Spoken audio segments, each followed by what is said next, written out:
आज हम लोग बहुत चर्चा करते हैं कि यार अनएम्प्लॉयमेंट है, युवाओं को जॉब नहीं मिल रहा है, ऐसा नहीं मिल रहा। पुरखे अनएम्प्लॉयड नहीं, very very employed person. Employment का मतलब तत्वतः मतलब होता है नौकर बनना। मतलब आई वांट जॉब, मालिक आप दो, पैसा दो।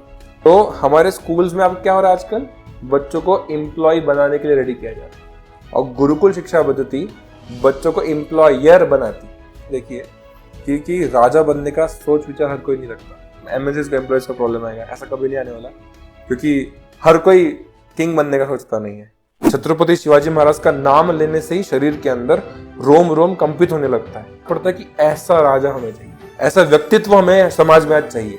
गुरुकुल शिक्षा पद्धति मतलब यह है कि मेरा बेटा छत्रपति बनना चाहिए। तो मैकॉल एक व्यक्ति था, एक डॉक्यूमेंटेड उसका डॉक्यूमेंट है, वो भारतीय एजुकेशन सिस्टम का जनक है, अभी मॉडर्न एजुकेशन सिस्टम का जनक है वो। तो मैकॉल ने सोचा कि डोमिनेट करना है इस पूरे भारत को, तो सबसे ज्यादा खतरनाक चीज जो इन लोगों के पास है वो सेना नहीं है, वो एजुकेशन सिस्टम है।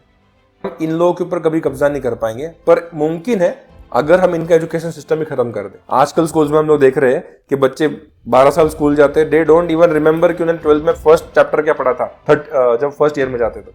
अब देखिएगा कि गुरुकुल शिक्षा पद्धति हमारे भारत में ऐसा नहीं है कि उसको किसने इजाद किया। जैसे हमारे धर्म का नाम सनातन है, सनातन यानी कि जिसकी कोई शुरुआत नहीं है, किसी का अंत नहीं। तो गुरुकुलों की शुरुआत किसी ने नहीं की। नमस्ते, आज के एक और नए एपिसोड में आपका स्वागत है। आज के हमारे गेस्ट है मिस्टर कौस्तुभ जी, जो कि संदीपानी मुनि गुरुकुल ये गुरुकुल चलाते हैं। उनके हिसाब से जो मॉडर्न एजुकेशन सिस्टम जो कि ब्रिटिशर्स ने इंडिया में लाई थी, जो कि इंडियंस को गुलाम बनाने के लिए तैयार कर रही है और ऐसा शिक्षण दे रही है जो इंडियंस के लिए ज़रूरी नहीं है। गुरुकुल्स जो कि इंडियन रेसिडेंशियल एंशियंट स्कूल्स है, जो कि बरसों से हमारे यंग माइंड्स को शेप करते आ रहे हैं। मिस्टर कौस्तुभ जी का मानना है कि गुरुकुल शिक्षा पद्धति फिर से इंडिया में आनी चाहिए। तो चलिए जानते हैं मॉडर्न एजुकेशन सिस्टम और गुरुकुल एजुकेशन सिस्टम, इसमें क्या डिफरेंस है, कौन सी बेटर है और क्यों हमें गुरुकुल फिर से स्टार्ट करनी चाहिए और उसमें एडमिशन्स लेने चाहिए। नमस्ते निष्किंचन जी। हरे कृष्णा। हरे कृष्णा। आउट ऑफ माइंड पे आपका स्वागत है। Thank you so much, thank you so much. आपको बहुत बहुत धन्यवाद, आपने कृतज्ञता दिखाकर इनवाइट किया इस पॉडकास्ट के लिए, और I am very thankful to you. Thank you so much. Welcome. तो मेरा सबसे पहला सवाल यही रहेगा, हम अभी देख रहे हैं कि गुरुकुल अभी गायब हो गए, रेयरली सुनते हैं गुरुकुल का नाम। गुरुकुल का बहुत बड़ा इतिहास रहा होगा, तो आप बता सकते हैं कि गुरुकुल क्या है? ये बहुत अच्छा प्रश्न है। टू स्टार्ट विथ, गुरुकुल इस शब्द का पहले मैं अर्थ समझाने से प्रयास करता हूँ। तो गुरु और कुल ये दो अलग शब्द हैं। संस्कृत भाषा में यूजुअली देखा होगा आपने कि गुरु कुल या फिर दो शब्दों को मिलाकर एक अच्छा शब्द बनता है। तो गुरु, आपको पता है इस शब्द का अर्थ क्या है, टीचर, राइट? और कुल माने घर। तो गुरुकुल मतलब गुरु का घर। गुरुकुल शिक्षा पद्धति का मतलब होता है गुरु के घर पे जाके एजुकेशन लेना, उसको गुरुकुल शिक्षा पद्धति कहते हैं। इसको हम लोग थोड़ा सा और एक्सप्लोर करेंगे इस टर्म को। तो गुरु, गु यानी कि समझ लीजिए संस्कृत में उसका तत्व अर्थ रहता है कि अंधकार, ईगो, मिसअंडरस्टैंडिंग को दूर करने वाली जो व्यक्तिमत्व रहती है उसको गुरु कहा जाता है। ठीक है। और कुल माने घर, तो जहाँ पे गुरु का निवास है, जहाँ पे गुरु रहते हैं, उसको कुल कहा गया है। तो यूजुअली प्राचीनतम काल में ऐसा देखा गया, आप देखिए हमारे सनातनी इतिहास में अथवा भारतीय इतिहास में, कि सारे ही विद्यार्थी गुरु के घर पे जाकर शिक्षा प्राप्त करते थे। तो वर्णन आता है महाभारत में, जहाँ पर द्रोणाचार्य के यहाँ पर जाकर इत्यादि सब ने, अर्जुन और पांडवों और कौरवों ने वहाँ पर जाकर शस्त्र विद्या का अध्ययन किया। वहाँ पर जाकर उन्होंने नॉलेज प्राप्त किया, कैसे शस्त्र विद्या करते हैं, कैसे धनुष्य बाण चलाते हैं, भीम ने किस प्रकार से गदा चलानी चाहिए। उसी प्रकार से दुर्योधन ने भी द्रोणाचार्य के गुरुकुल में जाकर उन सब ने एजुकेशन प्राप्त किया। राम जी के समय भी गुरुकुल था। प्रभु श्री राम, लक्ष्मण, भरत, शत्रुघ्न अपने चारों भाई के साथ में गुरुकुल गए थे। तो इतिहास में देखा जाए तो हमारे भारतीय इतिहास में गुरुकुल का बहुत ज़्यादा महत्व रहा है। गुरुकुल शिक्षा पद्धति जो थी वो इस पे एम करती थी कि आपको घर से दूर जाकर शिक्षा प्राप्त करनी है, तो वो राजा हो या रंक हो, यानी कि वो बहुत रिच है या फिर बहुत ज़्यादा मीडियोकर पुअर है, वह सब जाकर एक साथ ही गुरुकुल में शिक्षा प्राप्त करते थे। एक और उदाहरण आता है भगवान श्री कृष्ण का। तो भगवान श्री कृष्ण सांदीपनी मुनि के गुरुकुल में जाके शिक्षा प्राप्त करते थे। तो भगवान श्री कृष्ण तो नंद महाराज के पुत्र थे। नंद महाराज के पास में 9 लाख गैया थी। वो सबसे ज्यादा धनी थे, उस एरिया के सबसे धनी व्यक्ति थे। और साथ में सुदामा, एकदम फेमस व्यक्ति है, उनके फ्रेंड सुदामा बहुत ज्यादा दरिद्र ब्राह्मण थे, गरीब थे, उनके पास खाने के लिए कुछ भी नहीं था। और वो दोनों एक साथ एक वस्त्र पहन के एक जैसा भोजन जो गुरुकुल में प्राप्त होगा उसको खाकर और सांदीपनी मुनि के साथ में जो शिक्षा प्राप्त करते थे और ज्ञान अर्जित करते थे। गुरुकुलों में 64 टाइप्स ऑफ सब्जेक्ट्स सिखाए जाते थे।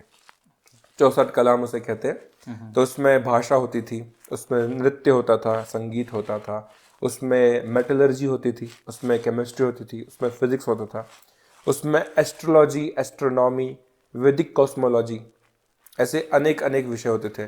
साथ में आयुर्वेद, वेद, वेद के साथ में उपवेद, उपवेद के ब्राह्मण, आरण्यक, उपनिषद, उसके बाद में इतिहास, ये सब गुरुकुलों में सिखाए जाते थे। अब देखिएगा कि गुरुकुल शिक्षा पद्धति हमारे भारत में ऐसा नहीं है कि उसको किसने इजाद किया। जैसे हमारे धर्म का नाम सनातन है, सनातन यानी कि जिसकी कोई शुरुआत नहीं है, किसी का अंत नहीं है। तो गुरुकुलों की शुरुआत किसी ने नहीं की। गुरुकुल जैसे इस मानव प्रजाति का उत्थान हुआ तब से गुरुकुल एग्जिस्ट कर रहे हैं। इट इज दैट ओल्ड, उतने प्राचीन है। तो जिस रूप से संस्कृत भाषा जो सबसे ज्यादा प्राचीन भाषा है पूरे विश्व की, उसको इंग्लिश में मदर ऑफ ऑल लैंग्वेजेस कहा जाता है, उससे भी प्राचीन गुरुकुल शिक्षा पद्धति है। तो हमारे भारत में गुरुकुल शिक्षा पद्धति का कोई डेट लाइन नहीं है कि हम कह सकते हैं कि जैसे आज हम देखते हैं कि कोई कन्वेंशन स्कूल में इस संस्था की जो रजिस्ट्रेशन डेट है वो 2005 है, 2004 है, इस दिन पर रजिस्टर हुई है। तो गुरुकुल शिक्षा पद्धति का कोई रजिस्ट्रेशन डेट नहीं है और गुरुकुल शिक्षा पद्धति का कोई गवर्निंग बॉडी नहीं है कि जो बताएगा कि गुरुकुल ऐसे चलने चाहिए। तो गुरुकुल शिक्षा पद्धति जो थी वो हमारे भारत में कई अनादि काल से चलती आ रही थी। हाँ, उस शिक्षा पद्धति में बहुत सारे बदलाव आए। जैसे जैसे मॉडर्नाइजेशन बढ़ता गया उसके अंदर और सब्जेक्ट्स ऐड किए गए और कुछ सब्जेक्ट सब्सट्रैक्ट किए गए। तो इस रूप से गुरुकुल शिक्षा पद्धति फिर धीरे धीरे धीरे धीरे आगे इजाद होती गई और बढ़ते गई और ग्रो होते गई। और कई सारे जो हेतु है गुरुकुल के वो प्रकृति से जुड़े हुए हेतु है। गुरुकुल शिक्षा पद्धति के 99% हेतु जो है वो प्रकृति से जुड़े हुए हैं। हम प्रकृति को संभालते हुए एजुकेशन कैसे ले, शिक्षा कैसे ले, ये मेन फोकस होता है गुरुकुल शिक्षा पद्धति का। अब देखिएगा कि हमारे सनातन हिंदू धर्म में 16 प्रकार के संस्कारों के बारे में बताया गया है। तो 16 प्रकार के संस्कार शुरू होते हैं सबसे पहले गर्भधारण संस्कार से। तो जब एक पुरुष और एक स्त्री की विवाह संस्कार होता है, सबसे पूर्व विवाह संस्कार होता है, तो वो ये ध्यान करते हैं कि हमें एक ऐसा पुत्र चाहिए अथवा एक पुत्री चाहिए जो इस मातृभूमि के लिए अथवा हमारे लिए, इस परिवार के लिए अच्छा कुछ कार्य करे। तो वो गर्भधारण संस्कार करते हैं। अभी आज देखिए गर्भधारण ये टर्म ज्यादा सुनने मिलता नहीं है। व्हाट इज गर्भधारण संस्कार, किसी को पता नहीं है। तो गर्भधारण संस्कार करने के बाद में सीमोंतनयनम संस्कार, पुंसावन संस्कार, जात कर्म, नामकरण, कर्ण छेदन से लेके उपनयनम संस्कार। अब मैं सीधा 5th-6th संस्कार तक आ चुका हूँ। बीच में बहुत सारे संस्कार है, उसमें अन्नप्राशन है, कर्ण छेदन है, जब कान में हम लोग कुछ सोने की तार डालते हैं, कर्ण छेदन है, फर्स्ट टाइम कुछ फूड ग्रेन खाते हैं, नामकरण है, मुंज जावड़ निकालते, मराठी कस्टम्स में जावड़ निकालना बोलते हैं उसको, वो एक कस्टम है। तो 16 संस्कार हमारे सनातन धर्म में इस पूरे इंडियन सब कॉन्टिनेंट में हर जगह हो रहे थे। तो उपनयनम संस्कार देखिएगा कि हमारे सनातन धर्म में वेदों में लिखा हुआ उपनयन संस्कार है कि हर एक सनातनी को बेसिकली 16 संस्कार करने चाहिए। तो upanayana sanskar marks the starting of education. विद्यारंभ संस्कार होता है और एक होता है उपनयनम संस्कार।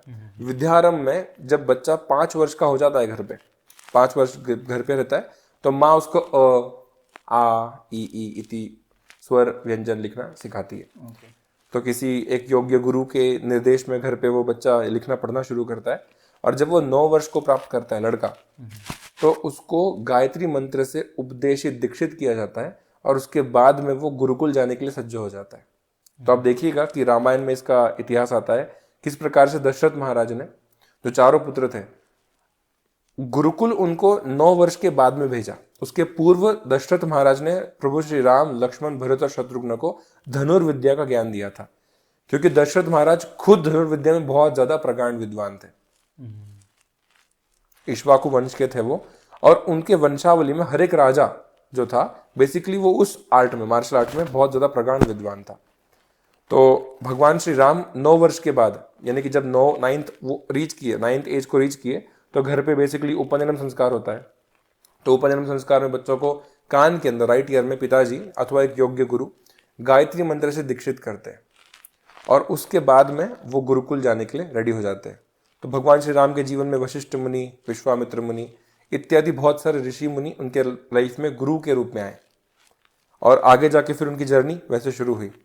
तत्वतः कहने का अर्थ यह है कि उपनयन संस्कार अगर इतना पुराना है, सोचिए, अगर उपनयन संस्कार इतना पुराना है जो हमारे सनातन धर्म में अनादिकाल से चलता आ रहा है, उससे भी ज्यादा पुराना है हमारा गुरुकुल शिक्षा पद्धति। अगर आप गुरुकुल पहले आया तब जाके उपनयन संस्कार आया, उपनयन पहले नहीं आया, पहले गुरुकुल आया। तो घर पे मम्मी और पिताजी, मतलब माँ और पिता क्या करते थे, बच्चों को एटिकेट सिखाते थे कि आपको गुरु के घर जाके कैसे रहना है, गुरु माँ और गुरु पिता के साथ कैसे बिहेव करना है, सब काम करना है, सारे बच्चों के साथ सेम व्यवहार करना है। अगर आप घर पे राजा के पुत्र हो, इसका एसेंशियल मतलब ये नहीं कि आप गुरुकुल में जाओगे आप राजा के पुत्र जैसे बिहेव करोगे। आपके लिए सेम धोती रहेगी, सेम कुर्ता रहेगा, सेम खाना मिलेगा आपको, कोई ऊंच नहीं, कोई नीच नहीं, कोई डिफ्रेंसिएशन नहीं। और जो जिस शास्त्र में ऊंचा रहेगा वही श्रेष्ठ बनेगा। महाभारत में वर्णन आता है कि अर्जुन जो धनुर्विद्या में इतने श्रेष्ठ थे, उनको गुड़ाकेश भी कहा गया है। आपको पता है गुड़ाकेश का मतलब क्या होता है? ऐसा व्यक्ति जिसने नींद पर विजय प्राप्त की हो, ऐसा व्यक्ति जिसने अपनी निद्रा पर विजय प्राप्त की हो, वो होता है गुड़ाकेश। तो अर्जुन ने बेसिकली उस आर्ट को रिफॉर्म किया, इसलिए श्रेष्ठ धनुर्धर बन गए। तो गुरुकुल शिक्षा पद्धति जो थी वो इतनी प्राचीन और इतनी मूल्यांकन विधि थी हमारे भारतीय संस्कृति की।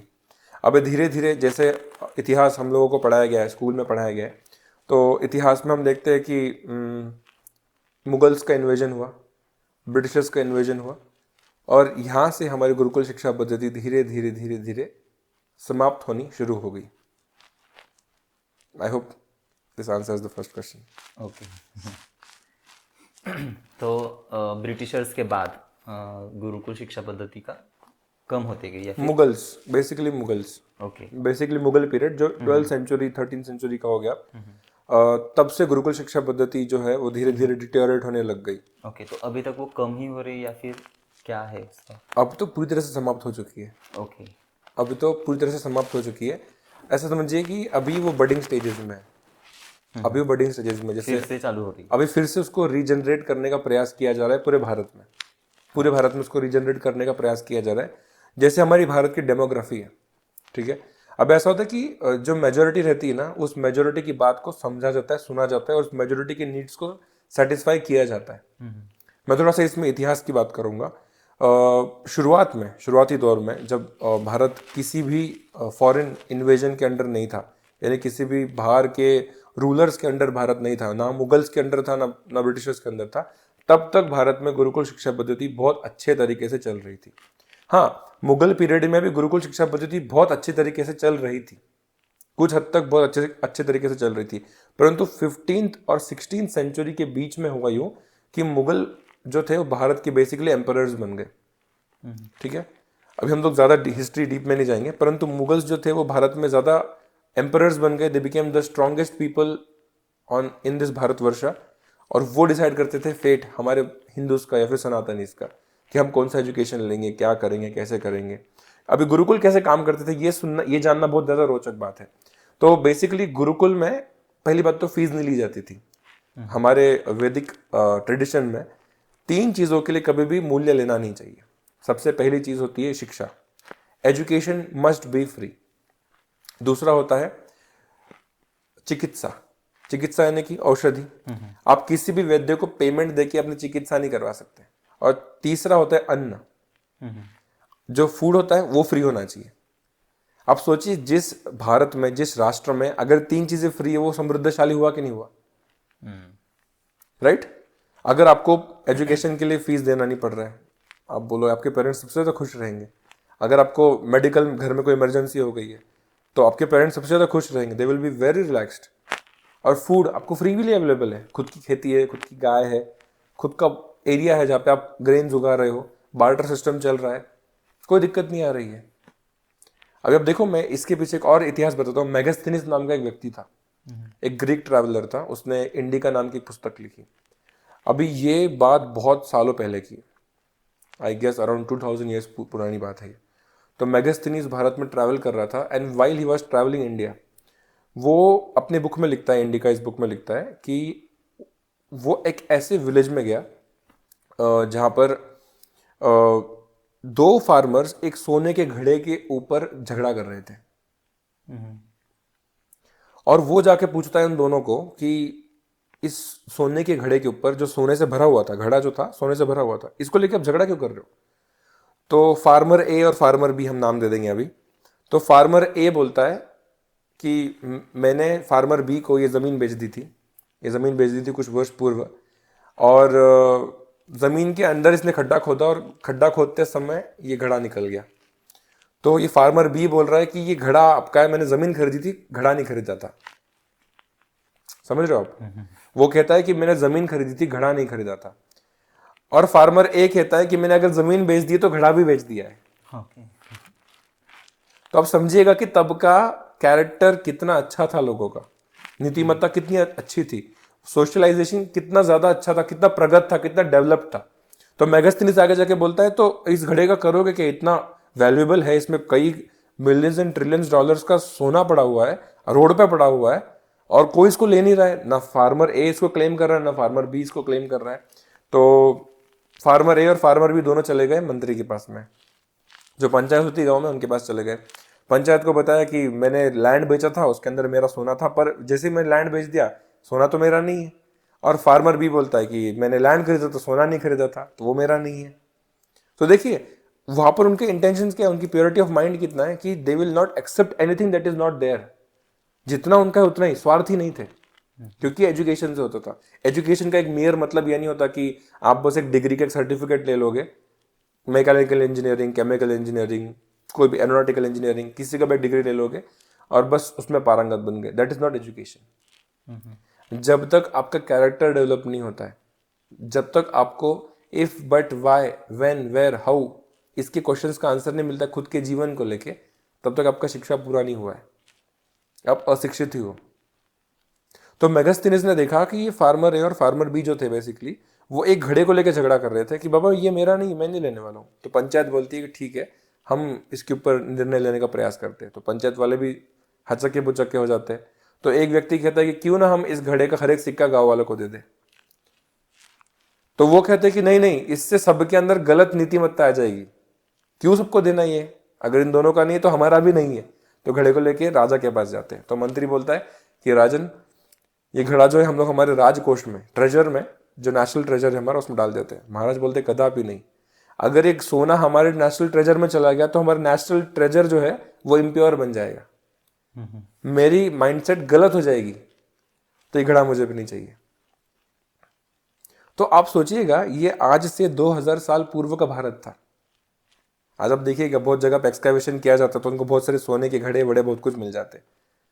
तो मेगास्थनीज जो था वो ग्रीक ट्रैवलर था, वो भारत में सिर्फ ट्रैवल करने आया था। और वो आगे जाके लिखता है कि मैंने भारत में एक भी भिखारी नहीं देखा, ऐसे एक व्यक्ति नहीं जो रोड पे आकर भिक्षामदेही भीख मांग रहा है। यहां पर बोले भीख मांग रहे हैं लोग तो ज्ञान की, तो यहां पर बोले गुरुकुल के बच्चे रोज सुबह जाते हैं बाहर, और हर एक घर का जिम्मेदारी बनता है कि वो व्यक्ति उस बच्चे का एजुकेशन पूरा करे। तो एजुकेशन फ्री कैसे था, तो बच्चे रोज जाके भिक्षाटन करते थे। अब भिक्षाटन क्या होता है, बहुत अच्छा कंसेप्ट है गुरुकुल शिक्षा पद्धति का, यानी कि खुद के अहंकार को क्षम्य करने के लिए ये क्रिया की जाती है, भिक्षाटन। अब देखिएगा, अगर आपको बहुत ज्यादा अहंकार है, यानी कि बहुत ज्यादा ईगो है, तो आप किसी ज्ञान को ग्रहण नहीं कर पाओगे। यूजुअली ज्ञान जो होता है वो तो ऊपर से नीचे बहता है, राइट। तो अगर आपके अंदर बहुत अहंकार है, आप कहोगे मुझे सब पता है, मुझे और कुछ जानने की इच्छा नहीं है, लालसा नहीं है, तो आप कोई ज्ञान को ग्रहण नहीं कर पाओगे। Your mind should be empty from ego. पहला चीज होता है कि अहंकार शून्य होना चाहिए। शून्य तो नहीं हो सकता, परंतु अहंकार कम होना चाहिए। तो बच्चों को रोज जाके वो भिक्षाटन करते थे। क्या भिक्षाटन करते थे? चावल दाल खाने के लिए जो भी था। तो बच्चे रोज गांव में जाते थे। गुरुकुल गांव से थोड़ा दूर होता था, ऐसे बनाया जाता था कि गांव से थोड़ा दूर हो, उसके अंदर ज्यादा भौतिकता का दर्शन बच्चों को ना हो। तो बच्चे रोज जाते थे गांव में।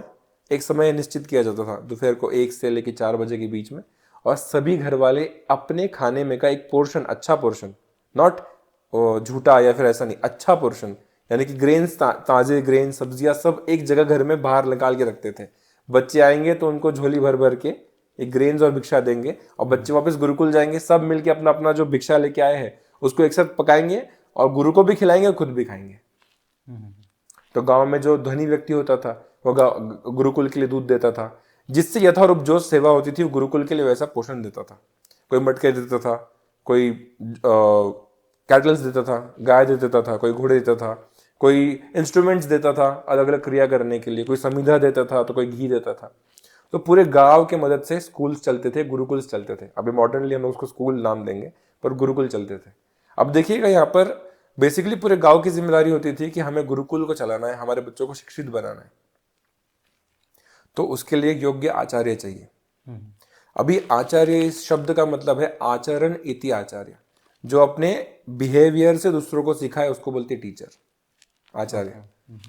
अभी आजकल के जो टीचर्स हैं, अगर उनकी हम चर्चा करेंगे तो बिहेवियर से वो क्या सिखा रहे हैं हमें पता है, वो व्हाट दे आर टीचिंग।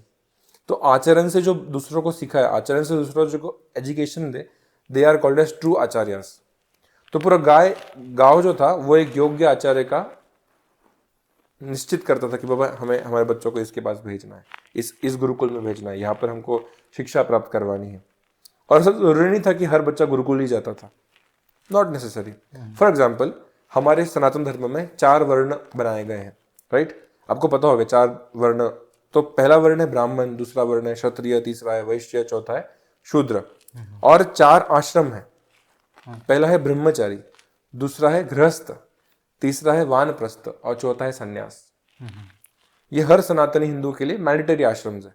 अभी ब्रह्मचर्य आश्रम से शुरुआत होती है हमारी, ठीक है? तो ब्रह्मचर्य आश्रम क्या है? बेसिकली ब्रह्मचर्य आश्रम है कि आपको उम्र के 25 साल तक ब्रह्मचर्य व्रत का पालन करना है और सिर्फ ज्ञान अर्जित करना है। तो यहाँ पर हम लोग गुरुकुल की शिक्षा की एक संग्रमक समझने का प्रयास कर रहे हैं।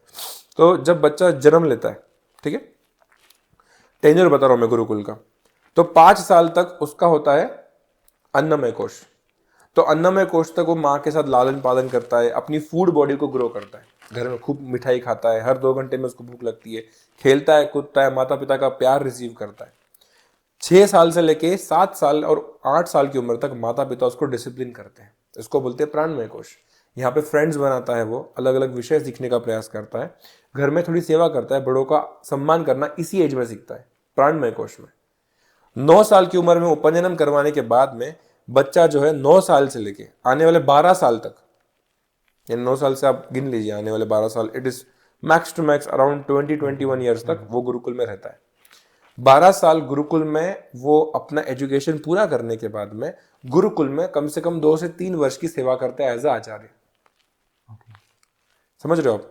और जिस व्यक्ति को, जिस बच्चे को जीवन भर के लिए ब्रह्मचारी बनना है तो ब्रह्मचारी बनेगा, परंतु दूसरा आश्रम उसको शुरुआत करना है, अभी उसको बोलते गृहस्थ आश्रम, शादी करना है, उसको विवाह संस्कार करना है। तो बच्चों को यह भी सिखाया जाता था कि काम शास्त्र क्या होता है, उनको ये भी सिखाया जाता था कि अर्थशास्त्र क्या होता है, उनको यह सिखाया जाता था कि आयुर्वेद क्या होता है। ये सारे विषय गुरुकुल में सिखाए जाते थे। उनको बेसिकली दूसरी यूनिवर्सिटीज में जाके इकोनॉमिक्स का ज्ञान, मेडिसिन का ज्ञान लेने की आवश्यकता नहीं होती थी। हर एक बच्चा अपने आप में बहुत कंप्लीट होता था। तो 25 वर्ष की उम्र तक उसने अपने वीर्य को इतना नियंत्रित किया, इतना कंट्रोल किया है, एंड आफ्टर दैट वो गृहस्थ आश्रम में जाता था। फिर विवाह करके और 25 वर्ष तक वो गृहस्थ आश्रम में रहता है, यानी कि व्हेन ही टर्न्स 50, 50 वर्ष तक। 50 वर्ष के बाद उसको अपने अंदर झांकना शुरू करना है, उसको शुरू करना है अपनी आंतरिक जर्नी को। और वानप्रस्थ आश्रम उसको कहते हैं, जिसके अंदर वो अपने सन्यास की तैयारी करता है। अभी लेमैन्स टर्म में संन्यास सबको लगता है कि हमने कोई भगवा चोला पहन लिया और बस चले गए, दैट इज नॉट संन्यास। संन्यास उसको नहीं कहते हैं। फॉर एग्जाम्पल, संन्यास का एक तत्वता मतलब समझ लीजिए आप कि डिटैचमेंट। डिटैचमेंट यानी कि कोई भी एक चीज से मुझे ज्यादा अटैचमेंट नहीं है, डिटैच होना धीरे धीरे चीजों से। What is the philosophy? धर्म अर्थ काम मोक्ष हमारी philosophy. What is dharma? The true religion. Hindu, Islam, Sikh, Isai is not religion. What is the religion of water? You tell me, what is the religion of water? Life to others. प्यास बुझाना basically. अग्नि का धर्म क्या है? पकाना, जलाना, पकाना, ठीक है। वायु का धर्म क्या है? ब्रीदिंग, लाइफ फोर्स देना, ठीक है। वायु का काम है लाइफ फोर्स देना, ठीक है। सूर्य का धर्म क्या है? रोशनी देना, ठीक है। चंद्रमा का धर्म क्या है? शीतलता देना। पेड़ों का धर्म क्या है? ऑक्सीजन देना। गाय का धर्म क्या है? पालन पोषण करना हमारा। गौ माता हमारा पालन पोषण करती है। हमारा धर्म क्या है? आप क्या कर रहे हो रोज बेसिस पे? क्या कर रहे हो आप सर्व कर रहे हो ना, आप सर्व कर रहे हो, किसी ना किसी चीज को सर्व कर रहे हो। आप पेट को सर्व कर रहे हो, खाना। आप माइंड को सर्व कर रहे हो, नॉलेज, राइट। आप माता पिता को सर्व कर रहे हो, प्यार। आप सिस्टर को सर्व कर रहे हो, प्यार, care, protection. You are serving all the time. तो service is our dharma. Human being का service is our dharma. Hindu, Muslim, Sikh, ईसाई are sect, different caste, sect समझ लीजिए, रिलीजन्स बनाए हुए हैं। The true religion of human being is to serve and serve the supreme cause. तो वानप्रस्थ आश्रम में जब व्यक्ति आता था तो वो उसको पता चलता था कि मुझे क्या सर्व करना है। जैसे छत्रपति शिवाजी महाराज ने स्वधर्म बनाया स्वराज्य निर्माण का, उनका स्वधर्म बन गया, उनका पैशन बन गया छत्रपति शिवाजी महाराज का। पूज्य महाराणा प्रताप जी का स्वधर्म बन गया सनातन धर्म की रक्षा करना और सनातन धर्म का प्रमोट करना। परम पूज्य स्वतंत्र वीर सावरकर का स्वधर्म था कि हिंदू राष्ट्र का निर्माण करना और हिंदुत्व का प्रचार करना। तो ऐसे जो महान व्यक्तिमत्व थे उनका स्वधर्म ही था वो। तो उसी रूप से वानप्रस्थ जो एक जनरल व्यक्ति जब जाता है, ऐसी आइडियोलॉजी है कि वो इस मार्ग में आने के बाद में खुद के आत्मा को परमात्मा से मिलाने के लिए जर्नी में he starts continuing that and after that he takes complete detachment. यानी कि उसने पहले जीवन में क्या किया? धर्म किया, उसकी ड्यूटीज पूरी की। एज ए फादर उसने अपने बच्चों को पाला, एज ए स्टूडेंट उसने ज्ञान अर्जित किया, एज ए हस्बैंड उसने अपनी वाइफ को प्रोटेक्ट किया, उसको सर्व किया, वाइफ की सारी इच्छाओं को पूरी किया। राइट, धर्म, अर्थ, पैसे भी कमाए, काम, सारी चीजें को एंजॉय भी किया। And at the end he has to detach with this three things. उसको बोलते संन्यास यानी कि मोक्ष। पूज्य शंकराचार्य जी का नाम आपने सुना होगा। तो शंकराचार्य जी जब भारत भ्रमण कर रहे थे, ये कई वर्ष पूर्व की बात है, तो उन्होंने एक बहुत सुंदर अष्टकम का निर्माण किया और उसके उपरांत उन्होंने कई बहुत सारे स्तोत्र का निर्माण किया। तो शंकराचार्य जी कहते हैं एक बहुत सारे सुंदर स्तोत्र में एक स्तोत्र का नाम है भज गोविंदम। तो उसमें वो गाते हैं भज गोविंदम गोविंदम भज मूढ़मते संप्राप्ते सन्निहिते काले नहीं नहीं रक्षति डुक्रम करने। यानी कि वो एक ग्रामेरियन थे, बेसिकली उनको ज्ञान दे रहे थे कि आप जो टाइम वेस्ट कर रहे हो, इतना सारा ज्ञान अर्जित करके, इतना सब कुछ अर्जित करके, you are wasting your time. The goal of human life is to detach from this things and to go for higher purpose. आपको उच्च गति को प्राप्त करना है। पुनरपि जननम पुनरपि मरणम पुनरपि जननी जठरे शयनम। यानी कि हमको वापस लाइफ मिलेगा, वापस डेथ मिलेगा, हम लोग वापस इस बर्थ साइकिल में आते रहेंगे। यानी कि हमारा जन्म होने वाला है, राइट। आपका हुआ है, मेरा हुआ है, डॉग का होता है, काऊ का होता है, सबका, एनिमल्स का होता है। पुनरपि जन्म, ये सब मरेंगे। पुनरपि मरणम, पुनरपि जननी जठरे शयनम। अब जननी मतलब माँ, जठरे यानी कि पेट, और शयनम यानी कि सोना। वापस हम लोग एक माँ के गर्भ में आएंगे, उसके पेट में रहेंगे, वापस सोएंगे, वापस जन्म होगा। पुनरपि जननी जठरे शयनम यह संसार है। ये जो संसार है ये इतना अच्छा नहीं है। हम लोग यहाँ पे basically we are not enjoying. तो हमको ये रियलाइज करना बहुत ज्यादा जरूरी है कि हमको ह्यूमन बर्थ क्यों मिला है। और जिस व्यक्ति को ये रियलाइज हो जाता है कि ह्यूमन बर्थ क्यों मिला है, that is the completeness of education and that's only possible because of Gurukul शिक्षा पद्धति। हमारे गुरुकुल शिक्षा पद्धति किसी के ऊपर आक्रमण करना, किसी को अटैक करना, भोग करना नहीं सिखाती थी। गुरुकुल शिक्षा पद्धति वैराग्य, युक्त वैराग्य सिखाती थी कि जितना हमारे लिए आवश्यक है हम उसको ले, और जो हमारे लिए आवश्यक नहीं है उसको हम लोग त्याज्य करें।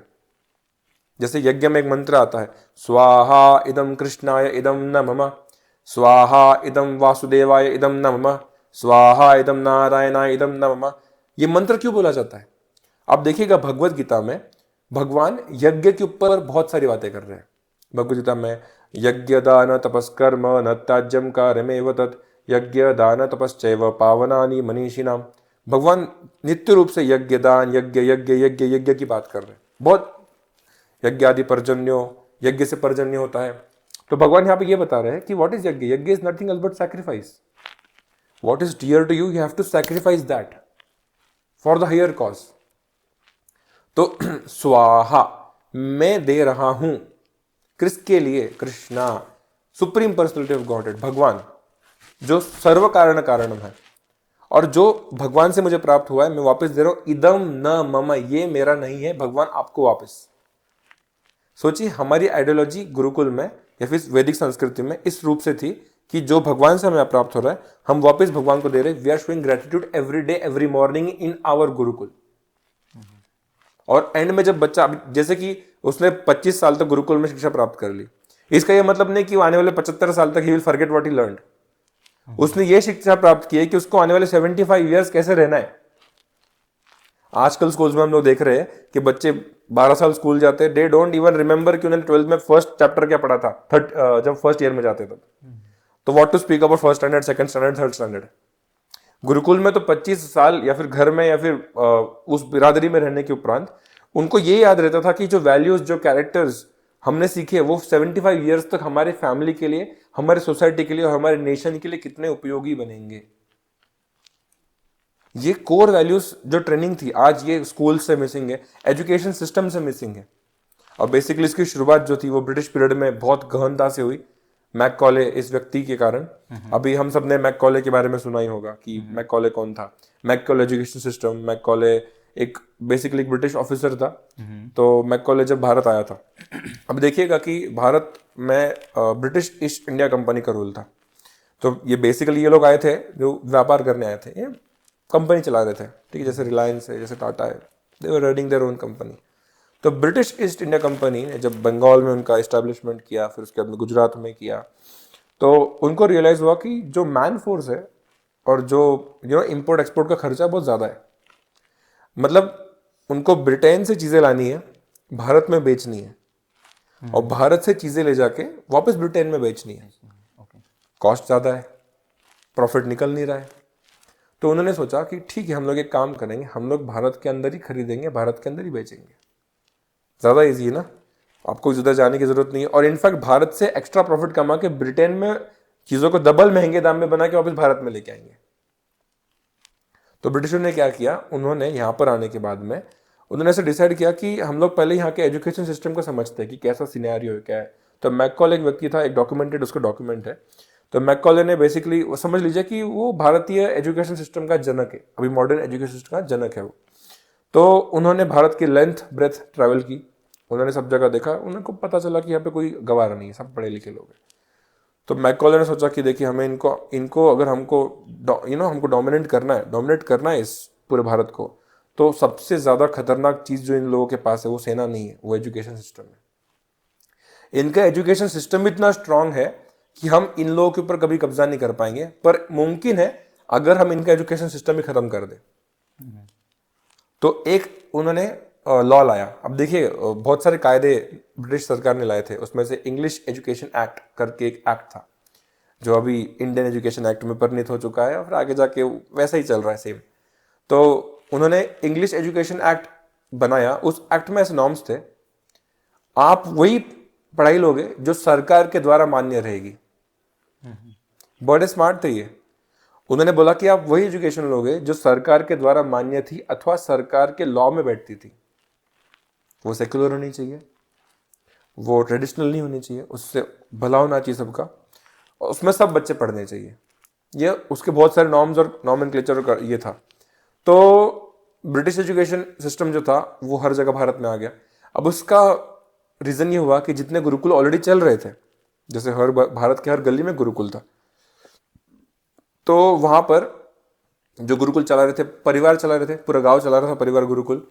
तो क्या हुआ कि जैसे ब्रिटिशर ने अपने स्कूल्स खोलना शुरू कर दिया, अब देखिए वो लोग कॉन्वेंट स्कूल खोलते थे। आपको पता होगा कॉन्वेंट इस शब्द का अर्थ क्या होता है? अनाथ आश्रम। ओके। तो ब्रिटेन में क्या होता था कि बहुत सारे जो चर्चेस थे, जो चर्च थे, वहां पर usually there is no culture. पाश्चात्य संस्कृति में कल्चर नाम की कोई चीज नहीं है। कोई किसी के साथ भी विवाह कर रहा है, विवाह नहीं कर रहा है सॉरी, कोई किसी के साथ भी कुछ भी एक दुष्क्रिया कर रहा है जिससे एक पुत्र की उत्पत्ति हो रही है, पुत्री की उत्पत्ति हो रही है, और रोड पे ऐसे घूम रहे, अनाथ घूम रहे, वो उनको पिता कौन है पता नहीं, माता कौन है पता नहीं, जन्म दे रहे ऐसे छोड़ दिया रोड पे। तो चर्च ने डिसाइड किया कि बाबा हम इन लोगों के लिए अनाथ आश्रम खोलेंगे।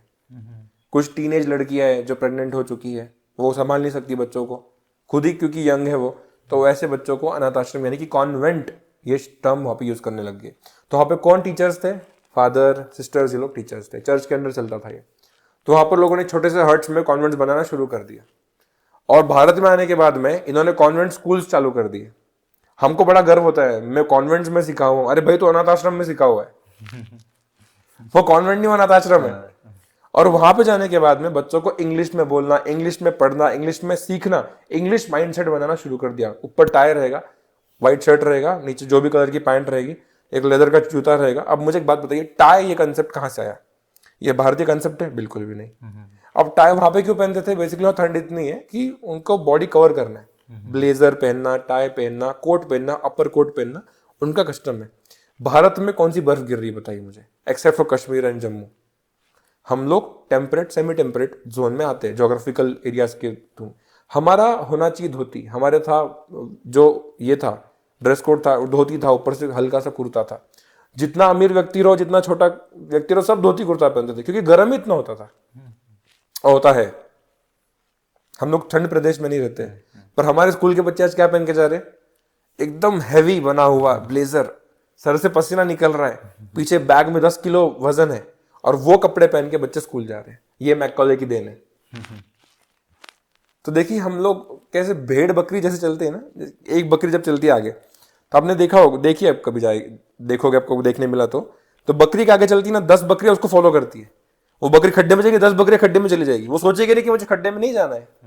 तो भारत में ऐसा मेंटेलिटी है कि सब लोग गोट मेंटेलिटी से चलते हैं कि अगर मेरे बाजू वाला और उसके बाजू वाला, मैं दोनों नेबर्स है, और दोनों अगर XYZ स्कूल में जा रहे हैं जिसके नाम के आगे इंटरनेशनल, यूनिवर्सल और जो भी होगा वो लगा हुआ है, तो बहुत अच्छी बात है, मतलब प्रेस्टीजियस है, बहुत अच्छी बात है। तो भले ही बच्चे का कितना भी नुकसान क्यों ना हो रहा हो, उसका कैरेक्टर का देयर इज नो केयर, उसके चरित्र का कोई विचार नहीं हो रहा है उसके अंदर, उसके स्वास्थ्य का कोई विचार नहीं हो रहा है, मानसिकता का कोई विचार नहीं हो रहा है, स्किल्स डेवलप कर रहा है कि नहीं कर रहा है, नहीं, देयर इज उस पर कोई ध्यान नहीं दिया जा रहा है। तो बेसिकली मैकॉले ने क्या सोचा कि हम भारत के अंदर ऐसी शिक्षा पद्धति लाएंगे जो हम बनाएंगे, हम उनको बताएंगे कि इतिहास क्या है। तो हम लोग जब स्कूल में जाते क्या पढ़ते हैं? फ्रेंच रेवोल्यूशन पढ़ते हैं, ब्रिटिश रेवोल्यूशन पढ़ते हैं, हम लोग रशियन रेवोल्यूशन पढ़ते हैं। पढ़ना जरूरी, समझना जरूरी है, पर वो इतिहास नहीं है हमारा। हमारा भारत का इतिहास ये French, British, German, world war 1, world war 2 से कई हजार साल पुराना है, करोड़ों साल पुराना है। हमारे यहाँ पे विजयनगर साम्राज्य था, चालुक्य साम्राज्य था, मराठा साम्राज्य था। मराठा साम्राज्य कैसे चलता था, मराठा छत्रपति शिवाजी महाराज का क्या विचारधारा थी खेती के ऊपर, छत्रपति शिवाजी महाराज की विचारधारा क्या थी स्त्री शिक्षा के ऊपर, स्त्री रक्षा के ऊपर, ये सिखाया नहीं जा रहा है, उल्टा सिखाया जा रहा है। हमें क्या करना है? बाबर, अकबर, हुमायूं के बारे में जान के ना किसी को उसका यूज है कि बाबर कहां से आया था, बाबर का बेटा कहां से आया था, उसने क्या किया, इट इज यूजलेस। वो जानो जो बच्चों के अंदर चरित्र का निर्माण करे। छत्रपति शिवाजी महाराज का नाम लेने से ही शरीर के अंदर रोम रोम कंपित होने लगता है। छत्रपति शिवाजी महाराज का जब हम लोग चरित्र पढ़ते हैं, जब छत्रपति शिवाजी महाराज के विचारों को हम लोग समझने का प्रयास करते हैं, तो हमें ध्यास पड़ता है कि ऐसा राजा हमें चाहिए, ऐसा व्यक्तित्व हमें समाज में आज चाहिए। अभी मराठी में एक सेइंग है, छत्रपती शिवाजी महाराज जन्मावे पण दुसऱ्याच्या घरी, बाजूच्या घरी, स्वतःच्या घरी नाही, मला शिवाजी नको। इसका तत्व तो हिंदी में बताऊंगा मैं कि छत्रपति जन्मना चाहिए पर मेरे घर नहीं, बाजू वाले के घर पे। गुरुकुल शिक्षा पद्धति मतलब यह है कि मेरा बेटा छत्रपति बनना चाहिए, बाजू वाले का बनेगा, मेरे बेटे को देख के, पर मेरा बेटा छत्रपति बनना चाहिए। और जब ये विचारधारा शिक्षा के अंदर आएगी तो बच्चा आगे जाके समाज को गाइड करेगा, रोशनी बनेगा समाज की। आज सारे बच्चे दृष्टिहीन हो चुके हैं। जब बच्चे पूरा करियर परसीव कर भी लेते हैं, डिग्री कर भी लेते, तभी भी डिसाइड करते हैं कि मुझे क्या करना है आगे जाके। आई एम स्टिल थिंकिंग, मैं एक्सप्लोर करना चाहता हूँ, लाइफ को और एक्सप्लोर करना चाहता हूँ। भाई तू 25 साल का होगा, कितना एक्सप्लोर करेगा? जब 30 साल के हो जाते हैं, आई एम स्टिल एक्सप्लोरिंग। शादी के बारे में इट्स टू अर्ली। तो जब कोई व्यक्ति ऐसा बोल रहा है कि शादी इट्स टू अर्ली, भाई तू बहुत लेट है, तू बहुत लेट है। बॉडी का एक फिजियोलॉजिकल, एनाटॉमिकल, साइकोलॉजिकल नीड है। आप समझो इस चीज को। गुरुकुल शिक्षा पद्धति बच्चों की क्लैरिटी ऑफ थॉट को पूर्ति देती है। बच्चा जब जन्म से उसका पैशन, अगर उसको हॉर्स राइडिंग पैशन है, वो उसमें करियर करे। उसको खाना बनाने पैशन है, उसमें करियर करे। उसको संगीत में पैशन है, संगीत में करियर करे। गणित में पैशन है, गणित में करे। फिजिक्स में पैशन है, फिजिक्स में आगे साइंटिस्ट बने।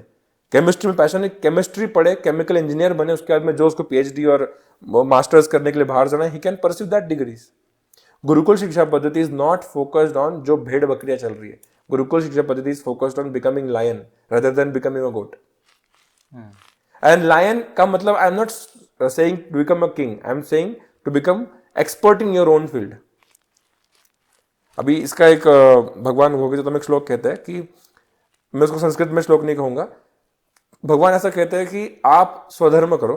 स्वधर्म यानी कि you become best at what you are doing rather than copying what others are doing. Basically क्या हो जाएगा, आप 10 लोगों की चीजें फॉलो करना चाहोगे, खुद का स्वधर्म भूल जाओगे, तो आप आपके स्वधर्म में तो वर्ष बन ही जाओगे, और दूसरों को कॉपी करते करते करते वो भी पूरा नहीं कर पाओगे। उससे अच्छा है आपको जो अच्छा लगता है, जिसमें आपका पैशन है, वो आप उसको प्रोफेशन में चेंज करो। आपके पिताजी, मेरे पिताजी और उनके पिताजी के पिताजी के पिताजी के पिताजी अनएम्प्लॉयड नहीं थे। आपके भी दादाजी, जो दादाजी है अभी 90s में होंगे कोई, उनसे पूछिएगा आपके परदादा अनएम्प्लॉयड थे क्या, तो बोलेंगे अनएम्प्लॉयमेंट क्या होता था। आज हम लोग बहुत चर्चा करते हैं कि यार अनएम्प्लॉयमेंट है, युवाओं को जॉब नहीं मिल रहा है, ऐसा नहीं मिल रहा। तो हमारे परदादा, हमारे कई दादा लोग, यानी कि हमारी पुरखे अनएम्प्लॉयड नहीं थे, very very employed person. Employment का मतलब, तत्वता मतलब होता है नौकर बनना। एम्प्लॉयमेंट मतलब I want job, please give me a job, I want job, मेरा घर आप चलाओगे, मालिक आप दो, पैसा दो, मैं आपके लिए जो चाहे वो करने के लिए रेडी हूं। जो गधा माली कहते हैं हम लोग, राइट। तो हमारे स्कूल्स में अब क्या हो रहा है आजकल, बच्चों को एम्प्लॉय बनाने के लिए रेडी किया जा रहा है, और गुरुकुल शिक्षा पद्धति बच्चों को एम्प्लॉयर बनाती है। बहुत बड़ा डिफरेंस है दोनों में, एम्प्लॉयर और एम्प्लॉय में, राइट। एम्प्लॉयर क्या सोचता है कि मैं कैसे 10 लोगों का घर बनाने के लिए अपने प्रोफेशन को अच्छा करूं, और एम्प्लॉयर क्या सोचता है, मेरे दो, मैं दो और हमारे दो, बस हम दो हमारे दो, उतना विचार करता है। एम्प्लॉय कभी सोचता ही नहीं। आप देखिएगा मिडिल क्लास व्यक्ति जो एम्प्लॉय है, अब मैं किसी मिडिल क्लास व्यक्ति को ये निंदा नहीं कर रहा हूँ, जो है जिस स्थान पे सब योग्य मेहनत कर रहे हैं जीवन में, परंतु जो एम्प्लॉय व्यक्ति होता है वो कभी समाज का चिंता ज्यादा नहीं करेगा। उसके लिए समाज हमेशा 3rd या 4th पॉइंट रहेगा, रहा तो सबसे पहले माजर जॉब, मेरा जॉब सेफ रहना चाहिए, तो उसके लिए मुझे जो चाटुकारिता करनी पड़े मैं करूंगा। हाँ, अगर आपकी अच्छी बहुत डिग्री, तो आप 10 जॉब चेंज कर सकते हो। दूसरा होता है मेरा जॉब हो गया, मेरा घर, फिर मेरा परिवार, फिर सुख सुविधा, फिर उसके बाद में फ्यूचर प्लानिंग्स और 10 प्रॉपर्टीज मुझे लेनी है। इसमें समाज किधर नहीं आया, इसमें समाज किधर भी नहीं आया। तो ना उसने मातृ ऋण पूरा किया, ना पितृ ऋण पूरा किया, ना भूमि ऋण पूरा किया, ना गाय का ऋण पूरा किया, किसी का भी ऋण पूरा नहीं। ऋण का मतलब होता है कि हमने लोन में ली कुछ चीजें। फॉर एग्जाम्पल आज देखिएगा, हमारे माता पिता अच्छे हैं क्योंकि उनके माता पिता ने उनके लिए कुछ किया था, उसको लोग पितृ कहते हैं, राइट। हमारे दादा दादी अच्छे थे इसलिए हमारे माता पिता अच्छे, उनके परदादा अच्छे थे इसलिए अच्छे। तो बेसिकली मैंने स्टैटिस्टिक्स अभी जस्ट पढ़ा था, आपको सफल बनाने के लिए अथवा आपको जन्म देने के लिए 4,500 लोगों ने अपनी जान गंवाई है। इतने लोगों का आपके ऊपर ऋण है, यानी कि लोन है। कैसे? आपकी फैमिली को गिनिए ना, आप गिनते जाइए। फॉर एग्जाम्पल लेट्स कैलकुलेट, ठीक है। आपके मम्मी के माता पिता कितने हुए, ये कितने लोग हो गए, यहाँ पे 3 लोग हो गए, यहाँ पे 3 लोग हो गए। पिता के माता पिता, ठीक है। फिर पिता की मम्मी के माता पिता, पिता के माता पिता, ये कितने हो गए, ये 1 2 3 4 5 6 7 8 लोग हो गए, 9 ये लोग हो गए। मतलब सिर्फ 2 जनरेशन की बात कर रहा हूं मैं। 2 जनरेशन में इधर 20 लोग यहाँ पे हो गए 2 जनरेशन में। और ह्यूमन बीइंग का existence is around around 1 or 2 3 billion years old. You can calculate. I guess 4,500 जो है उन्होंने बताया वो भी कम ही होगा, मुझे लगता है उससे भी ज्यादा हो सकता है. मतलब आपको जन्म देने के लिए इतने लोगों ने अपनी जान गंवाई है. अब जस्ट इमेजिन, आपको पता ही नहीं है कि बाबा मेरे जन्म देने के लिए इतने लोगों ने जान गंवाई, तो मेरा एग्जिस्टेंस मैटर करता है.